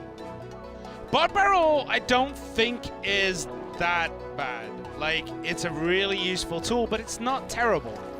It's not as game-defining as Musketeer, as Heal Spirit. It's just a really good card. Or Graveyard. Graveyard would be up there. All right, we're going to get into the first game of this match. Sado and Greed in blue at the bottom of the screen. And Jack and Katassian in red at the top. Let's see how this one plays out. What are they going to bring this time around? I've seen a lot of Graveyard Balloon combo these days. Especially when Giant Skeleton was banned. So instead of Giant Skeleton, just bring a Giant. No. Giant Graveyard. Giant Skeleton is irreplaceable. I'm waiting for a Bowler in 2v2. I think Bowler has some window of opportunity in 2v2.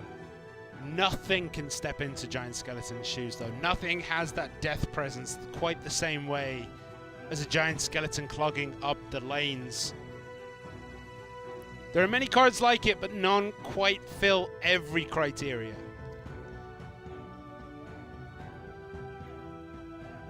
What about the Machine Gun Goblin that we talked about yesterday? It's just a Goblin Giant with a machine gun on the back instead of two little spear goblins. Giant Goblin. Oh, Giant Goblin with like 3 Dark Goblins in the back? 3 Dark Goblins? Wow. How about a barrel with skeletons inside that would pop when it reaches the building? You mean like a skeleton balloon? That was the entire point. Skeleton barrel. You ruined my joke. Skeleton barrel. How about an archer that shoots through? Long range. Sort of like a musketeer, but like an archer. But that dies to a fireball. That can also activate King Tower. Oh, G-Clef. Stop. We have some time. Now the real game begins, guys. You don't have to listen to us. Oh, you do have to listen to us. This is like, all right. Team timing don't actually need to make a move. They could just wait out the rest of the game. Now they have to, though. Just going for Graveyard. It feels a lot more Graveyard from Bob to me with Baby Dragon. Hold on a second with Inferno. Wonder Prince deciding to go the other way for team timing. There is a giant double Prince. And the art. Hold up a second. Mega Knight, Night Witch. Mega Knight taking the spot of basically the golem in here. Oh, 2 big punches for the Giant. Mega Knight actually goes down pretty easily. There is that graveyard. And the E-Wiz instantly pulled over the opposite way. And the freeze together with that many bats. Oh, not too many bats actually, but the skeletons. That's a tower down. Game down. GG. Wow. Even Bob Gaming, they're like, what? We won? Already with that many bats? I think they also had clone. That's my guess. Freeze clone. Simon, you can speak now. I'm just speechless. Like, that was out of pretty much nowhere. That tower just deleted. Fav Gaming, Control A, delete on that tower. I told you, Giant. Yeah, why did I doubt you with the Giant, man? They Oh, did no not clone. have clone. Oh, Rage. And Rage double prince, but only with 1 prince and 2 dark princes. Yeah, it didn't quite work out for team timing. Fav Gaming, though. Okay, so you're like, all right, 2 big punches from that Giant there. This Mega Knight is eviscerated. Yeah, that heal. Mega Knight's down, but the heal and the Dark Prince placement right there in the timing keeps that. This NATO Night right Witch there. alive. And then watch this tower. All the bats from the Night Witch. It's insane. Freeze. Mega Knight's so slow. Oh, Mega Minion's so slow. Now imagine if that was a baby dragon instead of a Mega Minion. That would have been defended. Yeah, but you're really looking for Mega Minion with those double prince combo. I think you are chopping down lots of bodies, and you have to go through with the Rage. So Mega Minion has been the combination double Mega Minion, double Prince. Yeah. Sometimes double Prince instead of double Dark Prince, and double Dark Prince in this case. But I still feel like Baby Dragon is so well used in this meta Anything. because it's just so useful. Why not And ban Baby Dragon then? why not ban Baby Dragon? Then you get skeleton dragons. It's true. When there's an easy answer, you generally don't see the ban. That's why Musketeer ban is so interesting, because nothing quite steps into its shoes the same way. You have the Dark Goblin, Okay. but it's weaker in health. You have a Wizard, but it's just not good. Wizard? What do you mean? It's so good. It's a Like if they had terrible Wizard, card. all those skeletons and the bats would have been deleted, but not because it would be in the freeze. True that. True that. All right, we're gonna get into game 2. Game 1 took a very quick turn in the favor of Fav Gaming. A full health tower in 1 push deleted. Yes, after 2-minute wait. After a 2-minute wait with Graveyard, Freeze, Night Witch. Night Witch exploding into bats, but the bats finishing the towers off. I mean, was unexpected. It seems a timeout has been called here. Let's see who called it. No updates yet. My device. So I think I was also thinking because of Valkyrie and the moment I saw an Inferno Dragon from Bob, I for a second thought another Lava because of no Musketeer. Lava Balloon. It could. All right. The thing is, I feel like if you do Lava Balloon, if you do Lava Hound as Fav, team timing will bring expo. I don't know how they will know, but they will find a way to know. I'm sure and they Talon will bring bring Expo, but team timing will also. I think team time. I think everyone now that we've seen double Expo in action in East And couple, at and least a in couple, West. more than couple. Yeah, now that we've seen it more in action, I feel like it's going to be one of those niche tools that is just brought out every now and then just to catch an opponent off guard. And this would be a time for Sado and Greed to bring it out. As we go into game 2. Game 1 went the way of Fav Gaming with basically just 1 push to end them all. We had Expo just before today with the Musketeer ban, pretending like we're bringing archers because there was a Musketeer ban, but See, it would have been good. what a read. But with the cage, I don't think it's Expo and Tesla, but still the Ice Wizard is there. So Tornado 100%. Yep, lightning comes down. That's going to be bad news, Bears. I think that tower is going to take a lot of damage as well. And also one Heal Mega Spirit Minion doesn't damage. connect with the Baby Dragon. He was Team Timing were hoping to pump that Baby Dragon back up a little bit. But unfortunately, the Heal Spirit did not get the connection. RG with the Lumberjack. And sort of lacking in ground defense. Using Tornado to limit that RG from doing more shots, just one this time. The log to delete that Seal Spirit. No connection.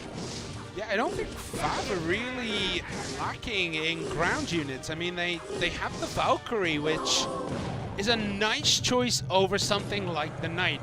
It's a little bit tankier. It does the AoE damage. It's a nice card to bring. They have the Heal Spirit. I'm guessing they also have another 1 or 2 decent-sized bodies in their hands.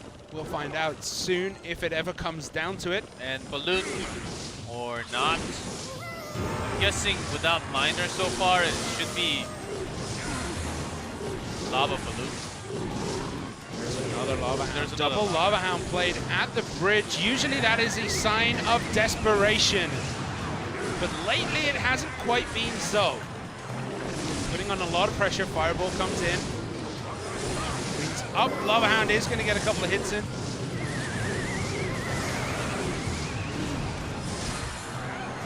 And a pretty good fireball right after that tornado for Bob. Was actually able to chip in. Not a significant lot damage in one push, but over the period of 3-4 pushes. Yeah, Team Timing just don't really have as many tools as they need to defend. And that RG is deleted. Oh, and most of those dragons in the air, they do survive on lightning and they're healed back up. So a waste of 6 elixir. And that tower does not look long for this world. The Ice Wizard trying his hardest, but the Baby Dragon connects. Fireball is not going to be good enough. And there you have it. A clean 2-0 for the duo pairing of Jack and Katassian.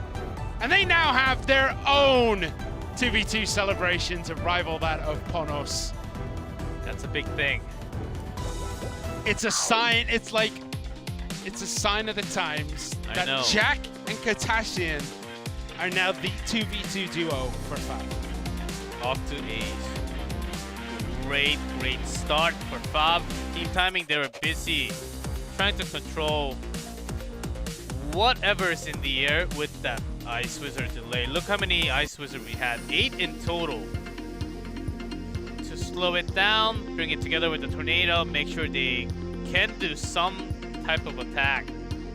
So those lightning from Team Timing, they were also trying to bring some targets down, but when there's a Musketeer ban, you have at least one of the most common and less target to hit. Yeah, and I mean, the lightning never really got any value at all. Nothing died, and then the Heal Spirit comes in and just pumps everything back up. What a waste!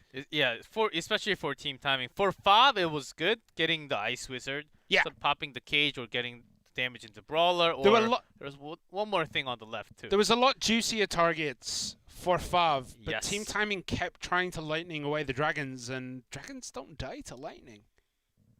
Only the skeleton dragons. The Inferno Dragon survives with the Slither. Baby Dragon survives. Lava Hound eats it.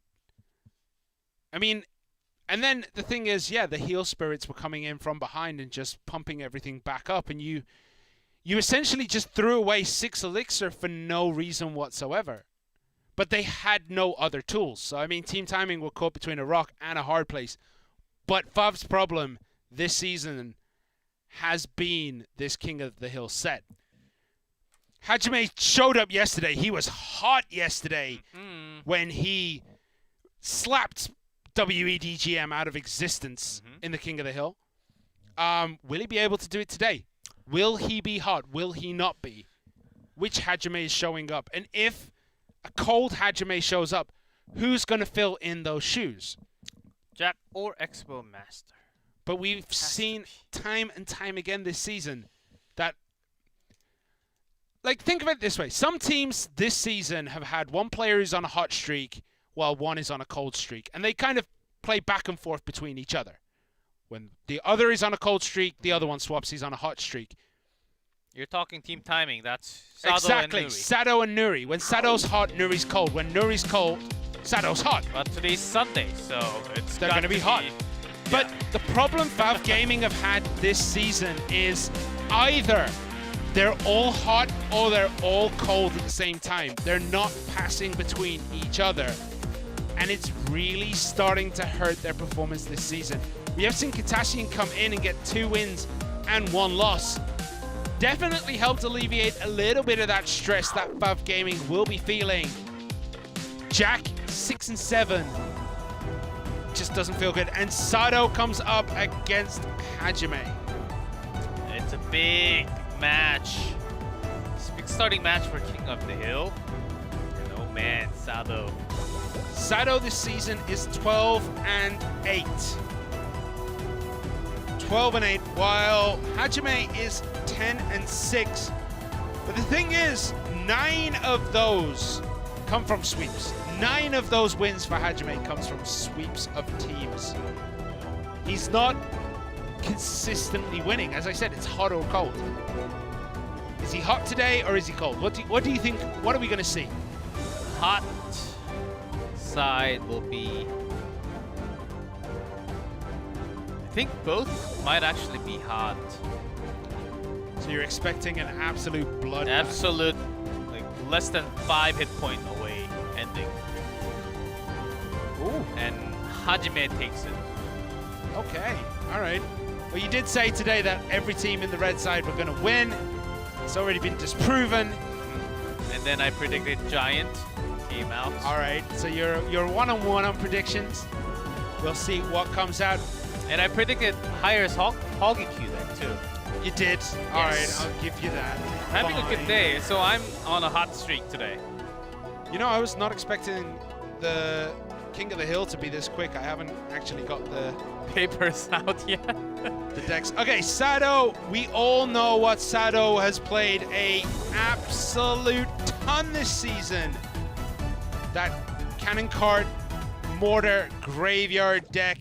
Can't wait. That has been his deck of choice for so many different games this season, and it looks as though we're in for it again. No. Oh. From Hajime. Tornado doesn't corner. Oh, Tech takes up massive damage. That's a huge mistake for Sado. That's when you throw out a good game. Oh man, that hurts. Of course, double bait for Sado. Could be quite a few things with just what we've seen so far.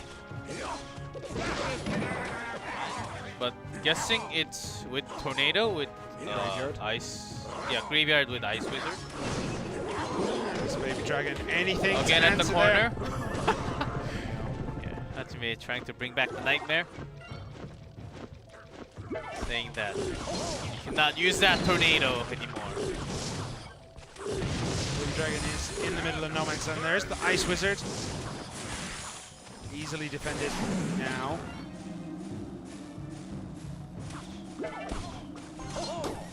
Knight's trying to tank up. Oh, that's going to activate King Tower. That's nice when you're against someone playing double bait like this. The extra tower definitely makes it harder for Hajime to get damage in. No graveyard this time for Sado. Doesn't have the elixir for it. Throws it down very late here, but it might just work out for him. Log comes in. Death damage takes out the Baby Dragon. Oh, that Knight did nothing. That last spawn where they all spawn opposite, like directly opposite from the Knight. Yeah. Get that damage in 1730 there. And wants the spot up, not a tri-split.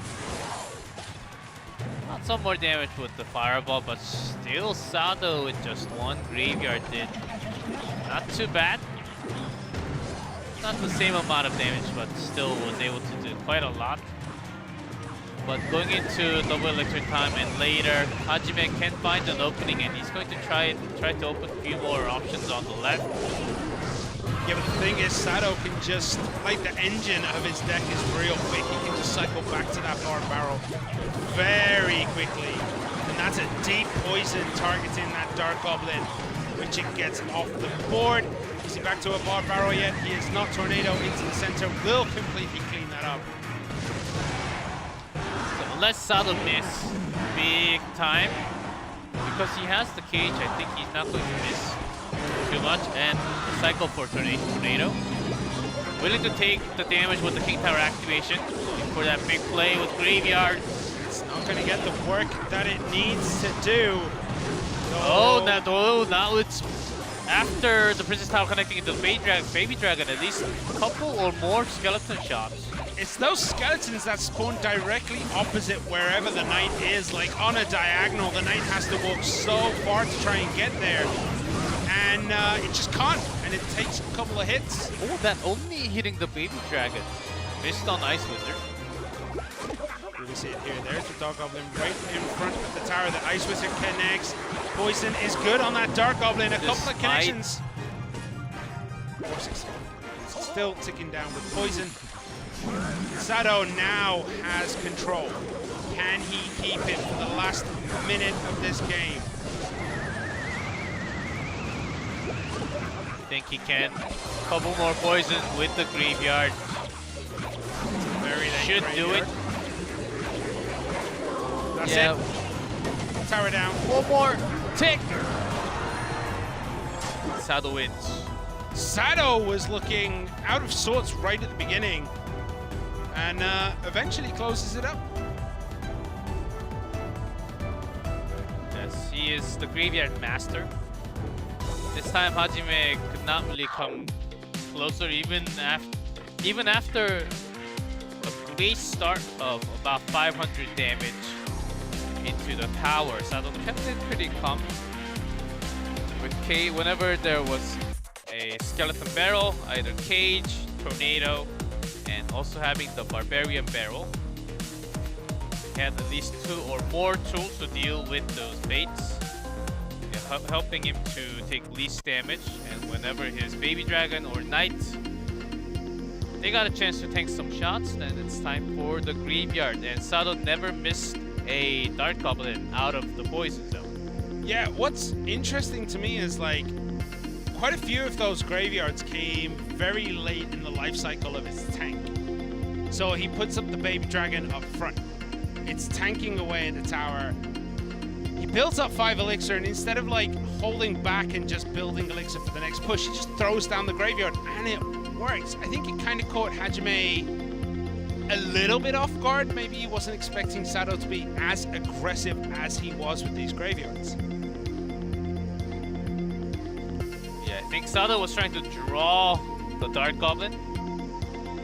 Placement so that the poison would take out the Dark Goblin. As soon as it does, then the skeletons start to stack a little faster. Yeah. A knight is not fast enough to be able to finish. No, he eats way too many pies, man. Unless it's all around. Like, there are those times where a knight will defend a Graveyard like an absolute champ, because all the skeletons decide to spawn right on top of him, and you're like, as the Graveyard player, you're sitting there like, why?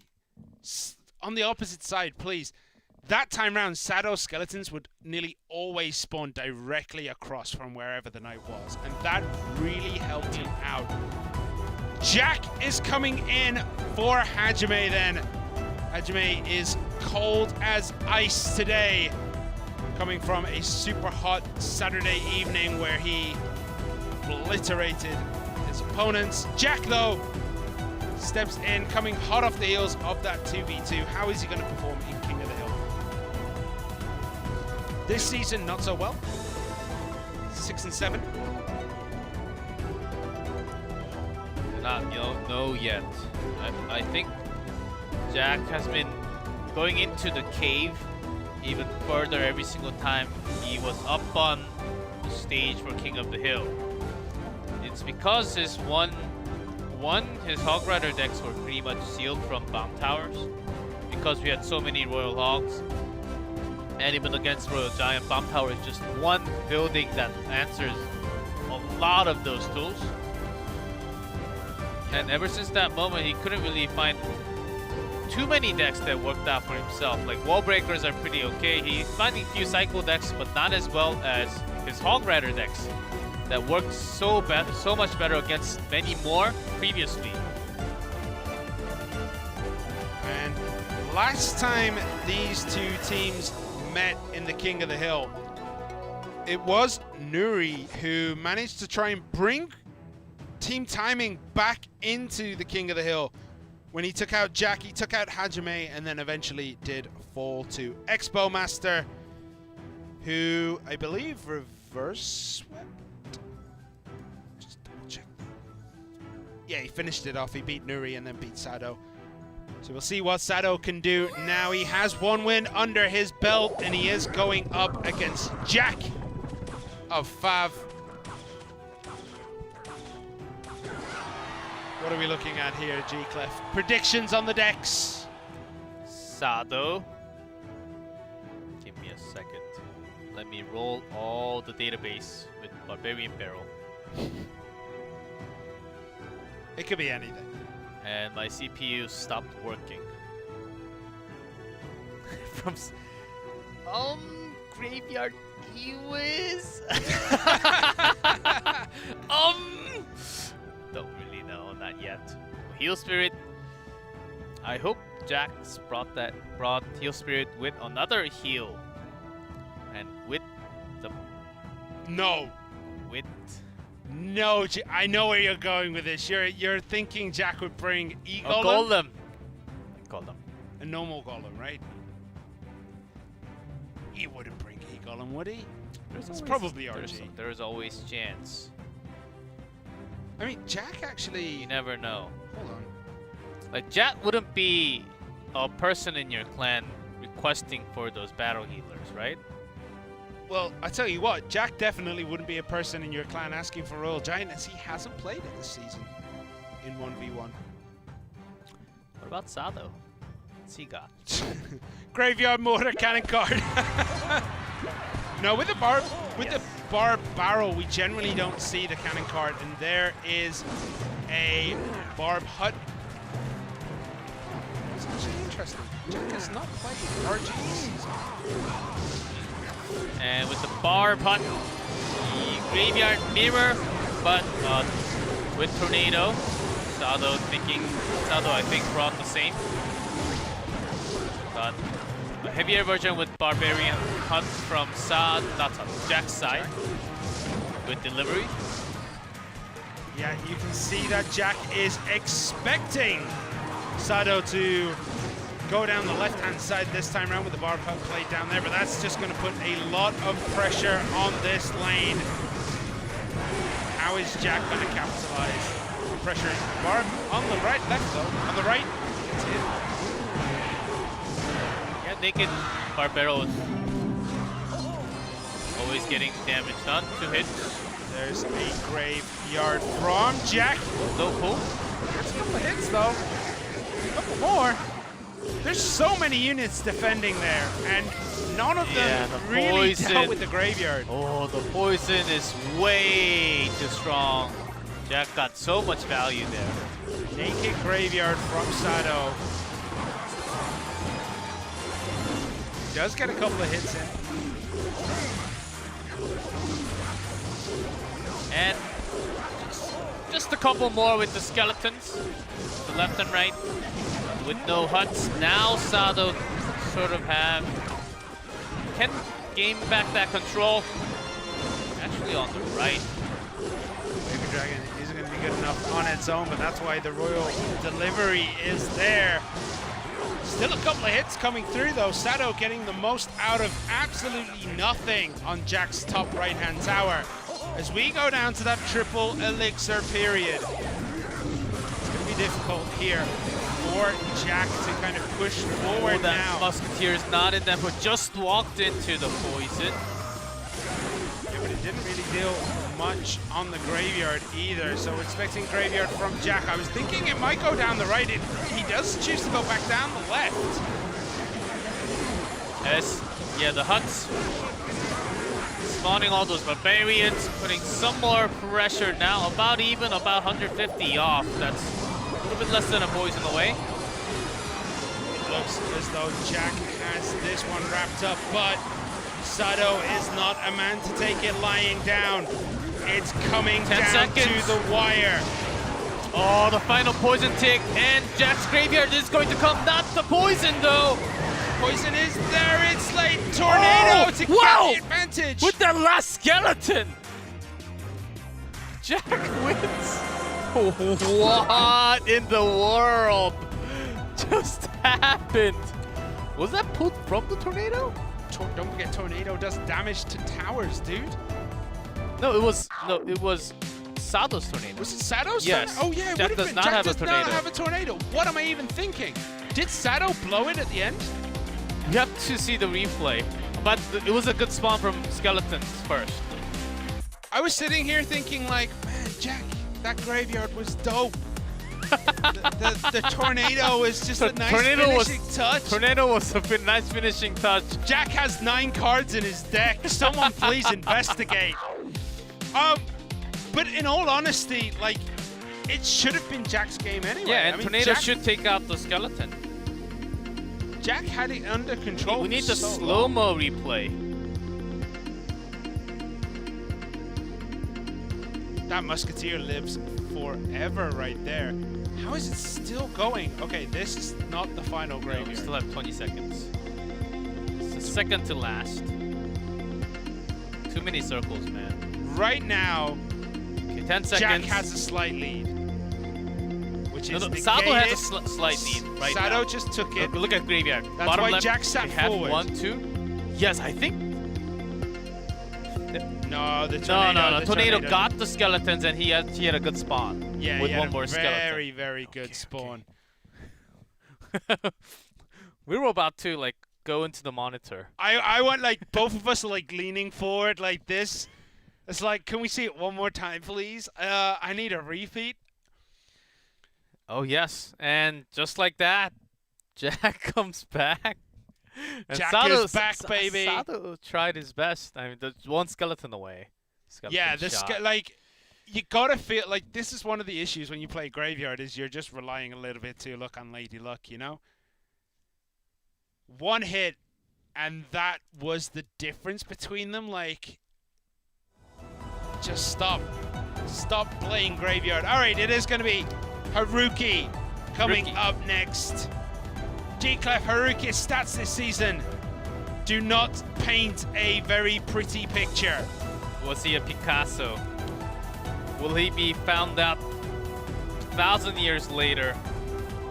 Maybe he is the genius of our times, but Haruki right now in King of the Hill is 0-4. Last time round, he lost to Jack. He lost to Peas, lost to Yuya, and has lost to KK. I believe Haruki that time round bought Expo against, yeah he did. Bought Expo against Jack. And didn't win. I need to double check this one to So see he which lowered the percentage of Expo win rate. Which is actually really high in 1v1 too. Not just in 2v2 guys. Actually, Expo ran into some nice matchups. Especially Lion playing it absolutely crystal clear with his play. Alright. Do you think Haruki can finally break his curse? Or is he going to continue to follow in the footsteps of Greed, his teammate, in terms of these King of the Hill matches? Maybe, and Jack may be back with the Hogs. Or the Expo. Yeah, it looks like he's bringing Expo again against Jack.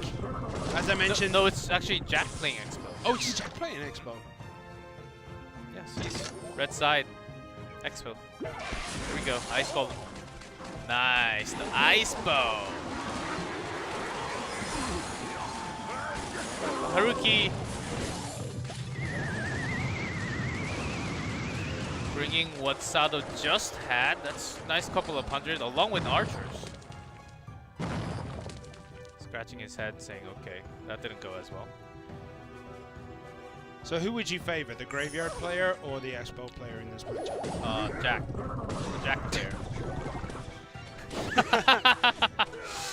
If it was two robots playing, both programmed exactly the same, who would win?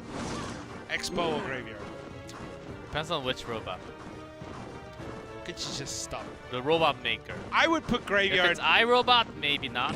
I put Graveyard a little bit of an advantage in the matchup. I would actually put Expo a little bit above. It depends on Tornado.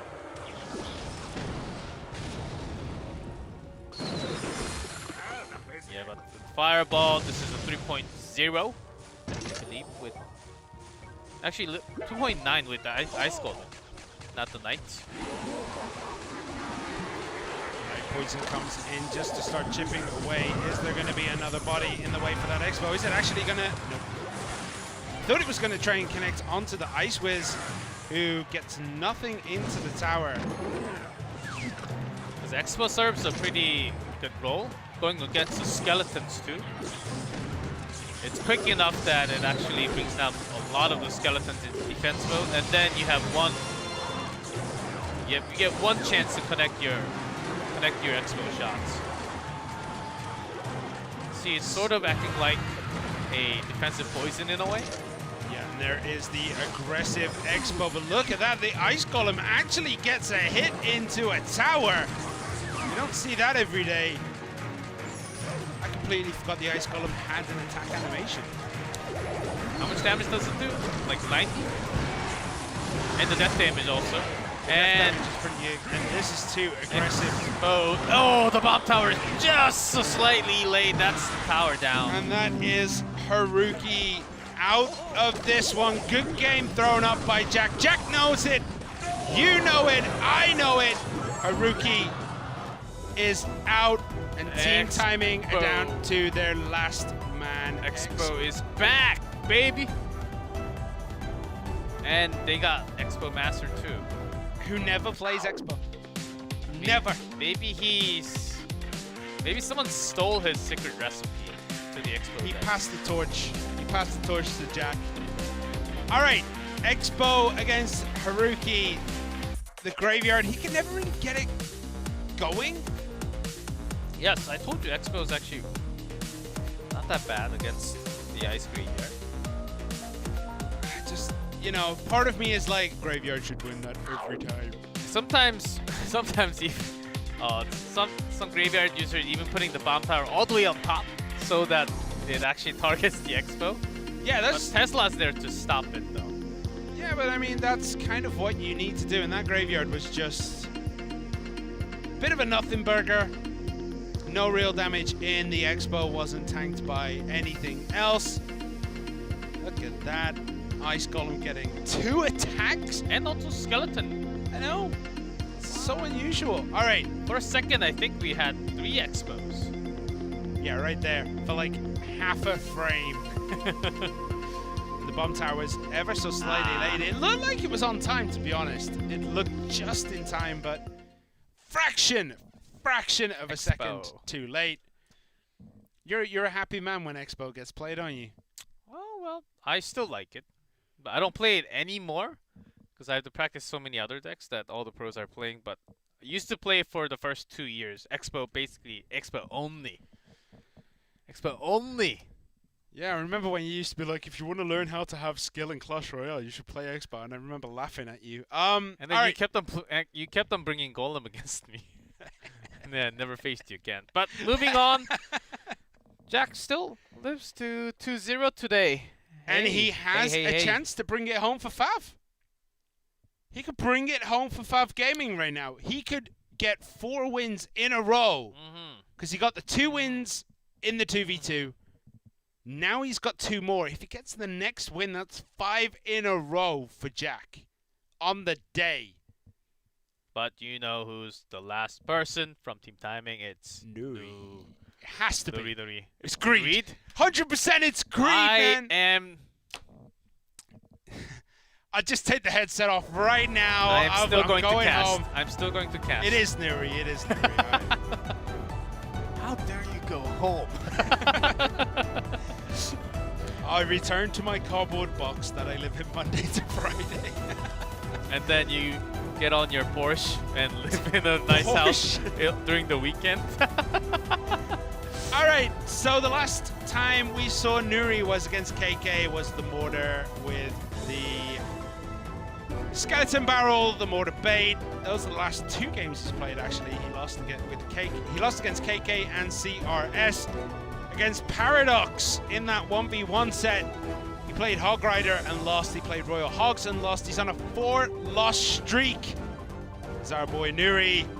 Will he be able to turn it around today? We'll find out real soon. Our boy Nuri. Our boy Nuri. Our man Jack having 2 massive wins already. About to make it 3. If form has anything to do with it, both these players are kind of equal until today. Because I was looking at it.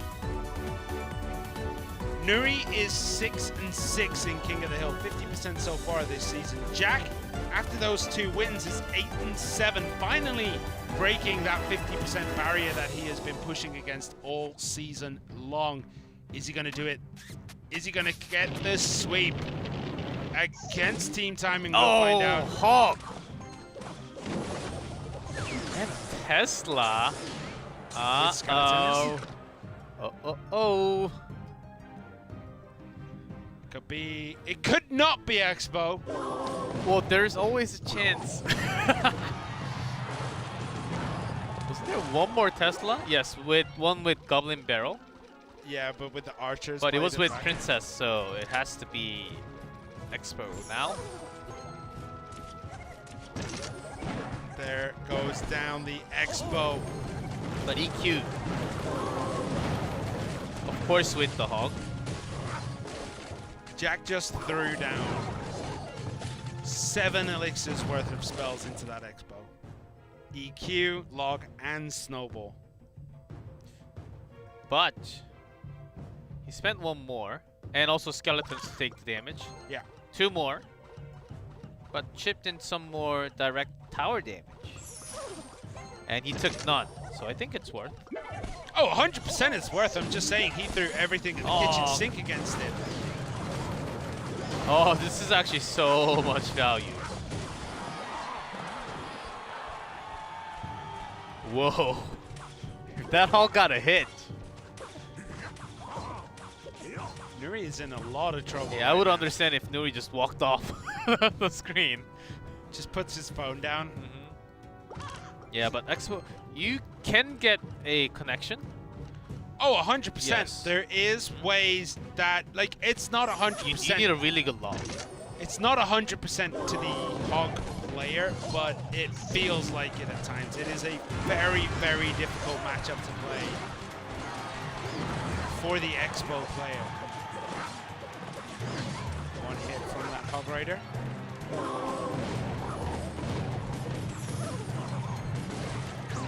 Still trying to cycle, now putting the Tesla down, maybe even Expo in defensive mode. Good steal. Good steal away from the bomb tower with that knight position. Tesla goes down. This Hog is gonna not get a hit this time round. And just in case you guys don't know about the old change to EQ, it actually does Tesla damage to Tesla even when it's down. Yep. A lot of people actually forgot about it. And all you need is a good Tesla against the Hog. And you can just have 100% solid defense. But when there's EQ and Log, Snowball always chipping damage, it's not going to be the same. We're down to the last 1 minute and 50 seconds of this match between Nuri and Jack. And notice how Jack's never using a Musketeer, as he doesn't need a Musketeer. Remember, if Jack wins this, it is all over. If Nuri wins, we will go to a game 5 of this King of the Hill. Q. Jack saves the Q again from the right side. He was waiting for that Expo. Yeah, with that slow. Still no connections. Not even one. This time as the Expo is on the right. Well, Nuri's putting down Expo first, but it's been controlled by Jack most of the time. Got a connection, G-Clef. 3 shots, but you do want to win with the left. And big EQ chance with the Hog. Yeah, both Tesla and Expo getting caught up in that EQ, but the Hog does go down. No hits into the tower, Yeah, but pretty no good Expo survives. pretty good log from both. Is that enough to buy time? Nope. Knight is there as well. 20 seconds left. Hog Rider. Bomb tower has to be used this time round to chunk out that damage. 5-4-2 on that bottom left tower of Nuri. It looks as though it's over. The tactical game of chess. Hog versus Expo. Nuri held on for as long as he can, but Jack just had control beginning to end. Jack finishes the night, finishes this match. Fav Gaming get a rare win and go 4-7, joining Team Timing's record now 4-7-2. Jack, the absolute animal today. Absolute MVP for Fav Gaming as he shut down everyone in that King of the Hill, Sado, Haruki, and Nuri. With Expo on his own, classic Hog Rider that he is known for, and somewhat of a classic matchup that we haven't had in a long time. Expo Hog Rider. Yeah, Expo Hog Rider feels it's been like a long time. It's been at least like 1.5 years or maybe more. Yeah, it's been forever since we've seen a matchup quite like that. And I mean, for good reason, because the Expo player has to play just out of this world. And I mean, Nuri just could not find a way around the Hog Rider, the EQ. He just could not find a way. Jack's cycle was just absolutely Speedy Gonzalez in this one. Yeah, he would get back around much, much quicker than Nuri. Unless the Hog Rider player gets super aggressive looking for those Hog Rider hits into tower, then you can find an opening by taking a shot and keeping your Expo alive. But Jack never really gave any chance for Nuri to have a lot of direct connection. Well, today has been a lesson in patience. An absolute lesson in patience. A lesson in patience.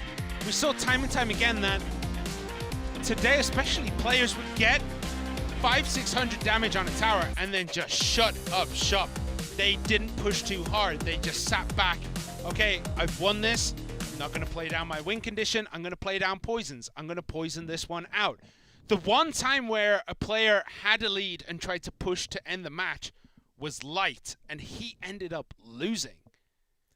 Today completely shows that patience is key to a solid victory. Yep, and we're in a crazy world where anything is possible.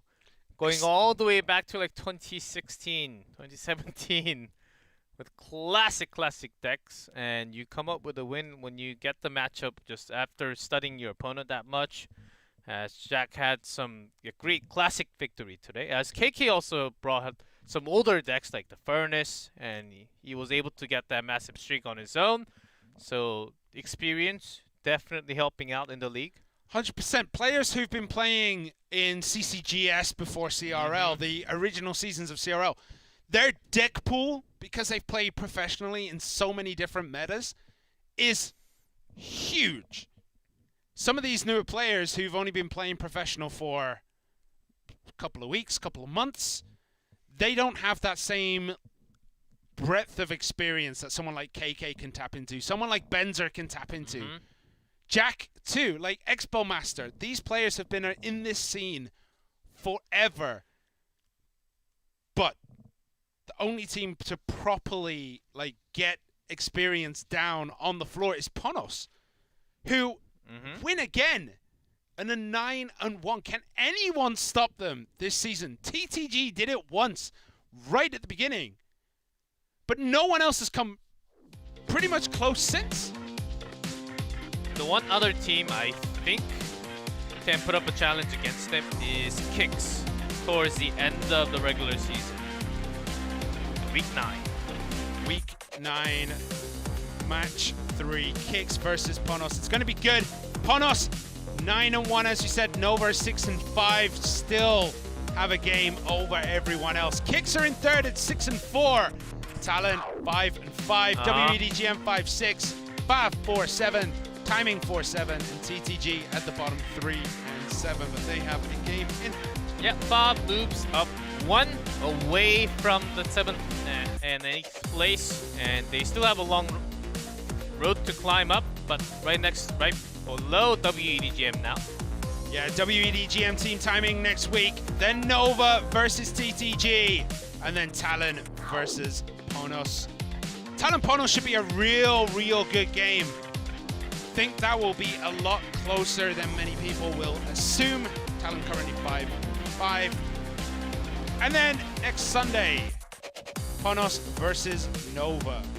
Kicks versus Fab, and TTG versus Talon. Next week is looking to be an absolute bloodbath. And also TTG, who's going against Nova. That should be pretty cool. TTG, who's been winning against a lot of...